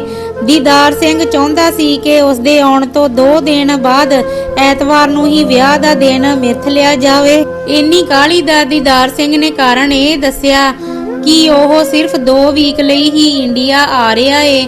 ਅੱਗੇ ਜੱਸੇ ਨੇ ਵੀ ਝਟ ਹਾਂ ਕਰ ਦਿੱਤੀ, ਕਿਉਂਕਿ ਉਹ ਅੰਦਰੋਂ ਅੰਦਰੀ ਹੀ ਮਿੰਦੀ ਦੀ ਢਿੱਲੀ ਕਿਸਮਤ ਤੋਂ ਡਰਦਾ ਹੋਣ ਕਰਕੇ ਦੇਰੀ ਨਹੀਂ ਸੀ ਕਰਨਾ ਚਾਹੁੰਦਾ। ਦੀਦਾਰ ਸਿੰਘ ਨੇ ਤਾਂ ਇਸ ਬਾਰੇ ਆਪਣੇ ਤਾਇਆ ਤਾਈ ਜੀ ਨਾਲ ਸਲਾਹ ਮਸ਼ਵਰਾ ਕਰਨ ਤੋਂ ਬਾਅਦ ਹੀ ਜੱਸੇ ਨਾਲ ਗੱਲ ਕੀਤੀ ਸੀ, ਪਰ ਜੱਸੇ ਨੇ ਬਿਨਾਂ ਆਪਣੀ ਮਾਂ ਤੇ ਭੈਣ ਤੋਂ ਪੁੱਛੇ ਹੀ ਸਾਹੇ ਦਾ ਦਿਨ ਰੱਖ ਲਿਆ ਸੀ। ਇਸ ਬਾਰੇ ਜਦੋਂ ਉਹਨਾਂ ਨਾਲ ਗੱਲ ਕੀਤੀ ਤਾਂ ਉਹ ਦੋਵੇਂ ਜਾਣੀਆਂ ਜੱਸੇ ਦੇ ਗੱਲ ਪੈਣ ਤੱਕ ਗਈਆਂ। ਲਵੀ ਵੀ ਇਸ ਮਾਮਲੇ ਵਿੱਚ ਆਪਣੀ ਸੱਸ ਤੇ ਨਨਾਣ ਦੇ ਨਾਲ ਸੀ। ਤੇਰਾ ਦਿਮਾਗ ਤੇ ਨਹੀਂ ਖਰਾਬ? ਬਿਨਾਂ ਕਿਸੇ ਨਾਲ ਸਲਾਹ ਕੀਤੇ ਹੀ ਤੂੰ ਵਿਆਹ ਦਾ ਦਿਨ ਵੀ ਮਿੱਥ ਲਿਆ। ਤੈਨੂੰ ਪਤਾ ਵੀ ਹੈ ਕਿ 100 ਕਾਰ ਵਿਹਾਰ ਹੁੰਦੇ ਨੇ ਵਿਆਹ ਲਈ, ਦੀਸ਼ ਕੌਰ ਨੇ ਤੱਤੇ ਹੁੰਦਿਆਂ ਕਿਹਾ। ਜਦੋਂ ਵਿਆਹ ਮੇਰਾ ਏ ਤਾਂ ਫੇਰ ਇਹ ਕਿਵੇਂ ਫੈਸਲਾ ਕਰ ਸਕਦਾ ਏ ਕੱਲਾ ਹੀ? ਮਿੰਦੀ ਨੇ ਰੋਂਦੂ ਜਿਹਾ ਮੂੰਹ ਬਣਾਉਂਦਿਆਂ ਕਿਹਾ। ਬਸ ਮੈਂ ਜੋ ਕਹਿਤਾ ਉਹ ਕਹਿਤਾ, ਤੁਹਾਨੂੰ ਭਾਨੇ ਹੋਰਾਂ ਨੂੰ ਬੁਲਾਉਣ ਦੇਣ ਰਿਹਾ ਹਾਂ ਤੇਰੇ ਵਿਆਹ 'ਚ, ਇਸੇ ਨੂੰ ਹੀ ਗਨੀਮਤ ਸਮਝੋ ਤੁਸੀਂ। ਬਾਕੀ ਸਭ ਮੇਰੇ ਮੁਤਾਬਕ ਹੀ ਚੱਲੂਗਾ। ਜੱਸੇ ਨੂੰ ਪਤਾ ਸੀ ਕਿ ਇਹ ਹੰਗਾਮਾ ਹੋਏਗਾ ਹੀ, ਇਸ ਲਈ ਉਸਦੀ ਆਪਣੇ ਟੱਬਰ ਨੂੰ ਕਾਬੂ ਕਰਨ ਦੀ ਪੂਰੀ ਤਿਆਰੀ ਸੀ। ਪਰ ਇੰਨੀ ਛੇਤੀ ਦਿਨਾਂ ਵਿੱਚ ਵਿਆਹ ਦਾ ਸਾਰਾ ਅਰੇਂਜਮੈਂਟ ਕਿਵੇਂ ਹੋ ਜਾਊ? ਸ਼ਾਇਦ ਲਵੀ ਨੂੰ ਇਹ ਲੱਗ ਰਿਹਾ ਸੀ ਕਿ ਉਸ ਨੂੰ ਆਪਣੀ ਇਕਲੌਤੀ ਨਨਾਣ ਦੇ ਵਿਆਹ ਵਿੱਚ ਆਪਣੇ ਸਾਰੇ ਚਾਅ ਪਗਾਉਣ ਦਾ ਟਾਈਮ ਹੀ ਨਹੀਂ ਸੀ ਮਿਲਣਾ। ਅੱਜ ਕੱਲ ਹਰੇਕ ਚੀਜ਼ ਤਾਂ ਰੈਡੀਮੇਡ ਮਿਲ ਜਾਂਦੀ ਆ। ਬਾਕੀ ਤੁਸੀਂ ਸਾਰਾ ਕੁਝ ਮੇਰੇ ਉੱਤੇ ਛੱਡ ਦੇਵੋ। ਵਿਆਹ ਦੇ ਪ੍ਰਬੰਧਾਂ ਵਿੱਚ ਕੋਈ ਕਮੀ ਪੇਸ਼ੀ ਰਹੀ ਤਾਂ ਮੈਂ ਜ਼ਿੰਮੇਵਾਰ ਹੋਵਾਂਗਾ। ਮਿੰਦੀ, ਦੀਸ਼ ਕੌਰ ਤੇ ਲਵੀ ਨੇ ਬਥੇਰਾ ਰੌਲਾ ਰੱਪਾ ਪਾਇਆ ਕਿ ਇੰਨੇ ਥੋੜੇ ਦਿਨਾਂ ਵਿੱਚ ਵਿਆਹ ਦੀ ਤਿਆਰੀ ਨਹੀਂ ਹੋਣੀ, ਪਰ ਜੱਸੇ ਨੇ ਉਹਨਾਂ ਦੀ ਕੋਈ ਵਾਹ ਪੇਸ਼ ਨਾ ਜਾਣ ਦਿੱਤੀ। ਚੱਲ ਮੰਮੀ ਠੀਕ ਆ, ਹੁਣ ਡੈਡੀ ਦੀ ਜਗ੍ਹਾ ਇਹੀ ਜੱਸਾ ਸਭ ਕੁਝ ਆ ਮੇਰੇ ਲਈ। ਤਾਂ ਹੁਣ ਤੱਕ ਜਿਵੇਂ ਇਹਨੇ ਕਰਤਾ ਜਾਂ ਅੱਗੇ ਵੀ ਜੋ ਅਰੇਂਜਮੈਂਟ ਕਰਨਾ ਸਭ ਮਨਜ਼ੂਰ ਆ ਮੈਨੂੰ। ਬਸ ਮੈਂ ਆਪਣੀ ਸ਼ਾਪਿੰਗ ਤੇ ਗਹਿਣਾ ਗੱਟਾ ਮਰਜ਼ੀ ਨਾਲ ਲੈਣਾ ਬਣਾਉਣਾ ਫਿਰ ਮਿੰਦੀ ਨੇ ਸ਼ਾਇਦ ਇਹ ਵੀ ਸ਼ੱਕ ਸੀ ਕਿ ਜੱਸਾ ਕਾਹਲੀ ਵਿੱਚ ਉਹਨੂੰ ਕਿਤੇ ਚੁੰਨੀ ਚੜਾ ਕੇ ਕਰਕੇ ਹੀ ਨਾ ਤੋੜ ਦੇਵੇ। ਓਕੇ ਡਨ, ਜਿੰਨੇ ਪੈਸੇ ਚਾਹੀਦੇ ਮਿਲ ਜਾਣਗੇ, ਜਿੱਥੋਂ ਦਿਲ ਕਰੇ ਸ਼ਾਪਿੰਗ ਕਰ ਤੇ ਜਿਵੇਂ ਮਰਜ਼ੀ ਕਰ, ਕੋਈ ਰੋਕ ਟੋਕ ਨਹੀਂ। ਜੱਸਾ ਵੀ ਪੂਰਾ ਖੁੱਲ ਦਿਲੀ ਵਿਖਾ ਰਿਹਾ ਸੀ। ਇੱਕ ਗੱਲ ਮੇਰੀ ਵੀ ਮੰਨਣੀ ਪੈਣੀ ਪੁੱਤ, ਭਾਨੇ ਹੋਰਾਂ ਨੂੰ ਵੀ 2-4 ਦਿਨ ਪਹਿਲਾਂ ਦੱਸ ਦਈਏ। ਅਕਸਰ ਨਾਨਕੇ ਵਾਲੇ ਨੇ, ਉਹਨਾਂ ਦੀ ਵੀ ਕੋਈ ਤਿਆਰੀ ਕਰਨੀ ਹੋਏਗੀ ਤਾਂ ਕਰ ਲੈਣਗੇ। ਦੀਸ਼ ਕੌਰ ਨੇ ਲੱਗਦੇ ਸਾਰੀ ਆਪਣੀ ਅਰਜ਼ੋਈ ਵੀ ਸੁਣਾ ਧਰੀ। ਨਾ ਮੰਮੀ ਨਾ, ਬਾਕੀ ਸਭ ਕੁਝ ਹੋ ਜਾਊ ਜਿਵੇਂ ਕਹੇਂਗੀ, ਪਰ ਇਹ ਗੱਲ ਨਹੀਂ ਉਹ ਬਣਨੀ ਤੇਰੀ। ਯਾਦ ਆ ਭਾਨੇ ਦੀ ਬਰਾਤ ਬਾਰੇ? ਤੈਨੂੰ ਬੱਸ ਅੱਡੇ ਤੋਂ ਨਾਨਕਿਆਂ ਦੇ ਘਰ ਵੱਲ ਨੂੰ ਤੁਰੀ ਜਾਂਦੀ ਨੂੰ ਗਵਾਂਢਣ ਵਾਲੀ ਚਾਚੀ ਨੇ ਦੱਸਿਆ ਸੀ ਕਿ ਹੁਣ ਤਾਂ ਵੇਲਾ ਆ ਭਾਜੀ ਲਾਉਣ ਦਾ। ਜੱਸੇ ਦੇ ਦਿਲ ਵਿੱਚ ਪੁਰਾਣੀ ਖੁੰਦਕ ਬੁੜਕ ਪਈ ਸੀ। ਮੇਰਾ ਬੜਾ ਬੀਬਾ ਪੋਤਾ ਤੂੰ, ਤੇ ਨਾਲੇ ਪੜ੍ਹੇ ਲਿਖੇ ਹੋਣ ਦਾ ਕੀ ਫਾਇਦਾ ਜੇ ਗਵਾਰਾਂ ਵਾਂਗੂ ਪਿਛਲੀਆਂ ਗੱਲਾਂ ਹੀ ਲੈ ਕੇ ਬੈਠੇ ਰਹਿਣਾ ਏ ਤਾਂ। ਇਹ ਗੱਲਾਂ ਆਖਦਿਆਂ ਦੀਸ਼ ਕੌਰ ਦੀਆਂ ਦੋਵੇਂ ਅੱਖਾਂ ਹੰਝੂਆਂ ਨਾਲ ਭਰ ਗਈਆਂ ਸਨ। ਮਾਂ ਨੂੰ ਭਾਵੁਕ ਹੁੰਦਾ ਦੇਖ ਕੇ ਜੱਸੇ ਨੇ ਵੀ ਆਪਣੀ ਹਿੰਡ ਛੱਡ ਦਿੱਤੀ ਤੇ ਉਹ ਖੁਦ ਨਾਨਕੇ ਜਾ ਕੇ ਸੱਦਾ ਪੱਤਰ ਦੇਣ ਨੂੰ ਮੰਨ ਗਿਆ। ਹੁਣ ਦਿਨਾਂ ਦੇ ਹਿਸਾਬ ਨਾਲ ਕੰਮਾਂ ਦੀ ਵੰਡ ਕਰ ਲਈ ਗਈ ਕਿ ਕਿਸ ਦਿਨ ਦੀ ਕੀ ਕੰਮ ਕਰਨਾ ਏ। ਸ਼ਾਪਿੰਗ ਲਈ ਮਿੰਦੀ ਤੇ ਦੀਸ਼ ਕੌਰ ਨੂੰ ਇੱਕ ਵੱਖਰੀ ਗੱਡੀ ਤੇ ਡਰਾਈਵਰ ਦਾ ਪ੍ਰਬੰਧ ਕਰ ਦਿੱਤਾ ਗਿਆ। ਮਿੰਦੀ ਨੇ ਆਪਣੀ ਮਨਮਰਜ਼ੀ ਕਰਦਿਆਂ ਸ਼ਾਪਿੰਗ ਵਾਲੀਆਂ ਪੂਰੀਆਂ ਰੀਝਾਂ ਲਾਈਆਂ। ਉਧਰ ਜੱਸੇ ਨੇ ਆਪਣੇ ਸਹੁਰੇ ਨੂੰ ਨਾਲ ਲੈ ਕੇ 2 ਦਿਨਾਂ ਵਿੱਚ ਹੀ ਵਿਆਹ ਵਾਲੇ ਸਾਰੇ ਕੰਮਾਂ ਦੀਆਂ ਸਾਈਆਂ ਦੇ ਕੇ ਹਰ ਚੀਜ਼ ਦੀ ਬੁਕਿੰਗ ਵਗੈਰਾ ਕਰ ਦਿੱਤੀ। ਜੱਸਾ ਆਪਣੀ ਜ਼ੁਬਾਨ ਤੇ ਪੱਕਾ ਰਿਹਾ ਤੇ ਵਿਆਹ ਤੋਂ ਠੀਕ 4 ਦਿਨ ਪਹਿਲਾਂ ਮਿੰਦੀ ਤੇ ਦੀਸ਼ ਕੌਰ ਨੂੰ ਲੈ ਕੇ ਪਹਿਲਾਂ ਰਾਣੇ ਹੋਰਾਂ ਦੇ ਘਰ ਚਲਾ ਗਿਆ। ਉਹਨਾਂ ਨੂੰ ਮਿੰਦੀ ਦੇ ਵਿਆਹ ਵੱਲੋਂ ਦੱਸਿਆ ਤੇ ਫਿਰ ਉਹਨਾਂ ਨੂੰ ਵੀ ਨਾਲ ਲੈ ਕੇ ਆਪਣੇ ਨਾਨਕੇ ਪਿੰਡ ਭਾਨੇ ਹੋਰਾਂ ਦੇ ਘਰ ਜਾ ਪਹੁੰਚਿਆ। ਅੱਗੋਂ ਸਾਰਾ ਟੱਬਰ ਉਹਨਾਂ ਨੂੰ ਏਦਾਂ ਅਚਾਨਕ ਆਇਆ ਵੇਖ ਕੇ ਬਹੁਤ ਹੈਰਾਨ ਹੋਇਆ, ਪਰ ਜਿਵੇਂ ਹੀ ਮਿੰਦੀ ਦੇ ਵਿਆਹ ਵੱਲੋਂ ਪਤਾ ਲੱਗਾ ਤਾਂ ਭਾਨੇ ਹੋਰਾਂ ਨੂੰ ਸਾਰੇ ਜਾਣਿਆਂ ਨੂੰ ਪੂਰਾ ਚਾਹ ਚੜ ਗਿਆ। ਮਿੰਟਾਂ ਸਕਿੰਟਾਂ 'ਚ ਹੀ ਰਾਣੇ, ਜੱਸੇ ਤੇ ਭਾਨੇ ਦਾ ਟੱਬਰ ਆਪਸ ਵਿੱਚ ਐਵੇਂ ਰਚ ਮਿਚ ਗਏ ਸਨ ਜਿਵੇਂ ਕਦੇ ਕੋਈ ਨਾਰਾਜ਼ਗੀ ਹੋਈ ਹੀ ਨਹੀਂ ਹੁੰਦੀ। ਮਾਹੌਲ ਬਿਲਕੁਲ ਉਵੇਂ ਜਿਹਾ ਬਣ ਗਿਆ ਸੀ ਜਦੋਂ ਕਦੇ 2 ਸਾਲ ਪਹਿਲਾਂ ਹੁੰਦਾ ਸੀ। ਫਰਕ ਸਿਰਫ ਇੰਨਾ ਸੀ ਕਿ ਅੱਜ ਨਾ ਹੀ ਰਾਣੇ ਦੀ ਘਰਵਾਲੀ ਮੌਜੂਦ ਸੀ ਤੇ ਨਾ ਹੀ ਜੱਸੇ ਦੀ। 2 ਘੰਟੇ ਦਾ ਸਮਾਂ ਕਿੰਜ ਲੰਘ ਗਿਆ, ਹਾਸੇ ਮਜ਼ਾਕ ਵਿੱਚ ਬਿਲਕੁਲ ਵੀ ਪਤਾ ਨਾ ਚੱਲਿਆ। ਵਿੱਚ ਵਿਚਾਲੇ ਜਿਹੇ ਜਦੋਂ ਕੋਈ ਜਾਣਾ ਨਾਰਾਜ਼ਗੀ ਵਾਲੇ ਦਿਨਾਂ ਦੀ ਕੋਈ ਗੱਲ ਕਰਨ ਦੀ ਕੋਸ਼ਿਸ਼ ਕਰਦਾ ਤਾਂ ਜੱਸਾ ਬੜੀ ਚਲਾਕੀ ਨਾਲ ਉਸ ਗੱਲ ਨੂੰ ਪੁਰਾਣੀਆਂ ਗੱਲਾਂ ਤੇ ਮਿੱਟੀ ਪਾਓ ਜੀ ਕਹਿ ਕੇ ਟਰਕਾ ਦਿੰਦਾ। ਬੜੇ ਹੀ ਵਧੀਆ ਮਾਹੌਲ ਵਿੱਚ ਤੇ ਪੂਰੇ ਚਾਅ ਮਲਾਰਾਂ ਨਾਲ ਮਿੰਦੀ ਦਾ ਵਿਆਹ ਨੇਪਰੇ ਚੜਿਆ। ਜੱਸੇ ਨੇ ਵਿਤੋਂ ਵੱਧ ਕੇ ਆਪਣੀ ਭੈਣ ਦੇ ਵਿਆਹ ਵਿੱਚ ਕੋਈ ਕਸਰ ਬਾਕੀ ਨਹੀਂ ਸੀ ਛੱਡੀ। ਨਾ ਹੀ ਨਾਨਕਿਆਂ ਨੇ ਕੋਈ ਉਲਾਮਾ ਰਹਿਣ ਦਿੱਤਾ ਸੀ। ਭਾਨੇ ਹੋਰਾਂ ਨੇ 1 ਲੱਖ ਕੈਸ਼ ਦੇ ਦਿੱਤਾ ਸੀ ਤੇ ਰਾਣੇ ਹੋਰਾਂ ਨੇ ਮਿੰਦੀ ਲਈ ਗਹਿਣਾ ਗੱਟਾ ਬਣਾ ਦਿੱਤਾ ਸੀ। ਜਿਹੜੀ ਨਾਰਾਜ਼ਗੀ ਅਤੇ ਆਪਸੀ ਦੂਰੀਆਂ ਜੱਸੇ ਤੇ ਭਾਨੇ ਦੇ ਟੱਬਰਾਂ ਵਿਚਕਾਰ ਨਾਨੀ ਦੇ ਤੁਰ ਜਾਣ ਤੋਂ ਬਾਅਦ ਪੈ ਗਈਆਂ ਸਨ, ਮਿੰਦੀ ਦੇ ਵਿਆਹ ਨੇ ਉਹ ਸਭ ਮਿਟਾ ਦਿੱਤੀਆਂ ਸਨ। ਹੁਣ ਸਭ ਕੁਝ ਵਧੀਆ ਹੋ ਗਿਆ ਸੀ ਸਿਵਾਏ ਇੱਕ ਗੱਲ ਦੇ। ਉਹ ਇਹ ਸੀ ਕਿ ਰਾਣੇ ਦੀ ਘਰਵਾਲੀ 1.5 ਸਾਲ ਤੋਂ ਆਪਣੇ ਸਹੁਰੇ ਘਰ ਨਹੀਂ ਸੀ ਵੜੀ ਤੇ ਉਸਨੇ ਹੁਣ ਰਾਣੇ ਕੋਲੋਂ ਤਲਾਕ ਲੈਣ ਦਾ ਫੈਸਲਾ ਲੈ ਲਿਆ ਸੀ। ਜੱਸੇ ਨੂੰ ਪੂਰੀ ਉਮੀਦ ਸੀ ਕਿ ਉਹ ਮਿੰਦੀ ਦੇ ਵਿਆਹ ਉੱਤੇ ਜ਼ਰੂਰ ਆਏਗੀ ਅਤੇ ਉਹ ਜੱਸਾ ਉਸ ਨੂੰ ਲਵਪ੍ਰੀਤ ਸਮਝਾ ਬੁਝਾ ਕੇ ਸਹੁਰੇ ਵਾਪਸ ਆਉਣ ਲਈ ਮਨਾ ਲਵੇਗਾ, ਪਰ ਉਹ ਇਕਲੌਤੀ ਅਜਿਹੀ ਸੀ ਜਿਹੜੀ ਕਈ ਵਾਰ ਸੱਦਾ ਦੇਣ ਦੇ ਬਾਵਜੂਦ ਵੀ ਮਿੰਦੀ ਦੇ ਵਿਆਹ ਤੇ ਨਹੀਂ ਸੀ ਪਹੁੰਚੀ। ਨਹੀਂ ਤਾਂ ਬਹੁਤੇ ਰਿਸ਼ਤੇਦਾਰ ਉਹ ਸਨ ਜਿਹੜੇ ਮਿੰਦੀ ਦਾ ਵਿਆਹ ਦੇਖਣਾ ਤਾਂ ਚਾਹੁੰਦੇ ਸਨ, ਪਰ ਮਿੰਦੀ ਦੇ ਮਨ ਨੂੰ ਭਾਉਂਦੇ ਨਾ ਹੋਣ ਕਾਰਨ ਬੁਲਾਏ ਹੀ ਨਹੀਂ ਸਨ ਗਏ। ਇਹ ਕਹਾਣੀ ਅੱਜ ਇੱਥੇ ਹੀ ਸਮਾਪਤ ਹੁੰਦੀ ਹੈ। ਤੁਹਾਡਾ ਸਾਰਿਆਂ ਦਾ ਇੰਨਾ ਪਿਆਰ ਦੇਣ ਲਈ ਬਹੁਤ-ਬਹੁਤ ਧੰਨਵਾਦ। ਕਿਰਪਾ ਕਰਕੇ ਸਾਡੇ ਚੈਨਲ ਨੂੰ ਸਬਸਕ੍ਰਾਈਬ ਜ਼ਰੂਰ ਕਰ ਲਓ ਅਤੇ ਵੀਡੀਓ ਨੂੰ ਲਾਈਕ ਅਤੇ ਸ਼ੇਅਰ ਜ਼ਰੂਰ ਕਰਿਆ ਕਰੋ। ਤੁਹਾਡਾ ਸਾਰਿਆਂ ਦਾ ਇੰਨਾ ਪਿਆਰ ਦੇਣ ਲਈ ਬਹੁਤ-ਬਹੁਤ ਧੰਨਵਾਦ।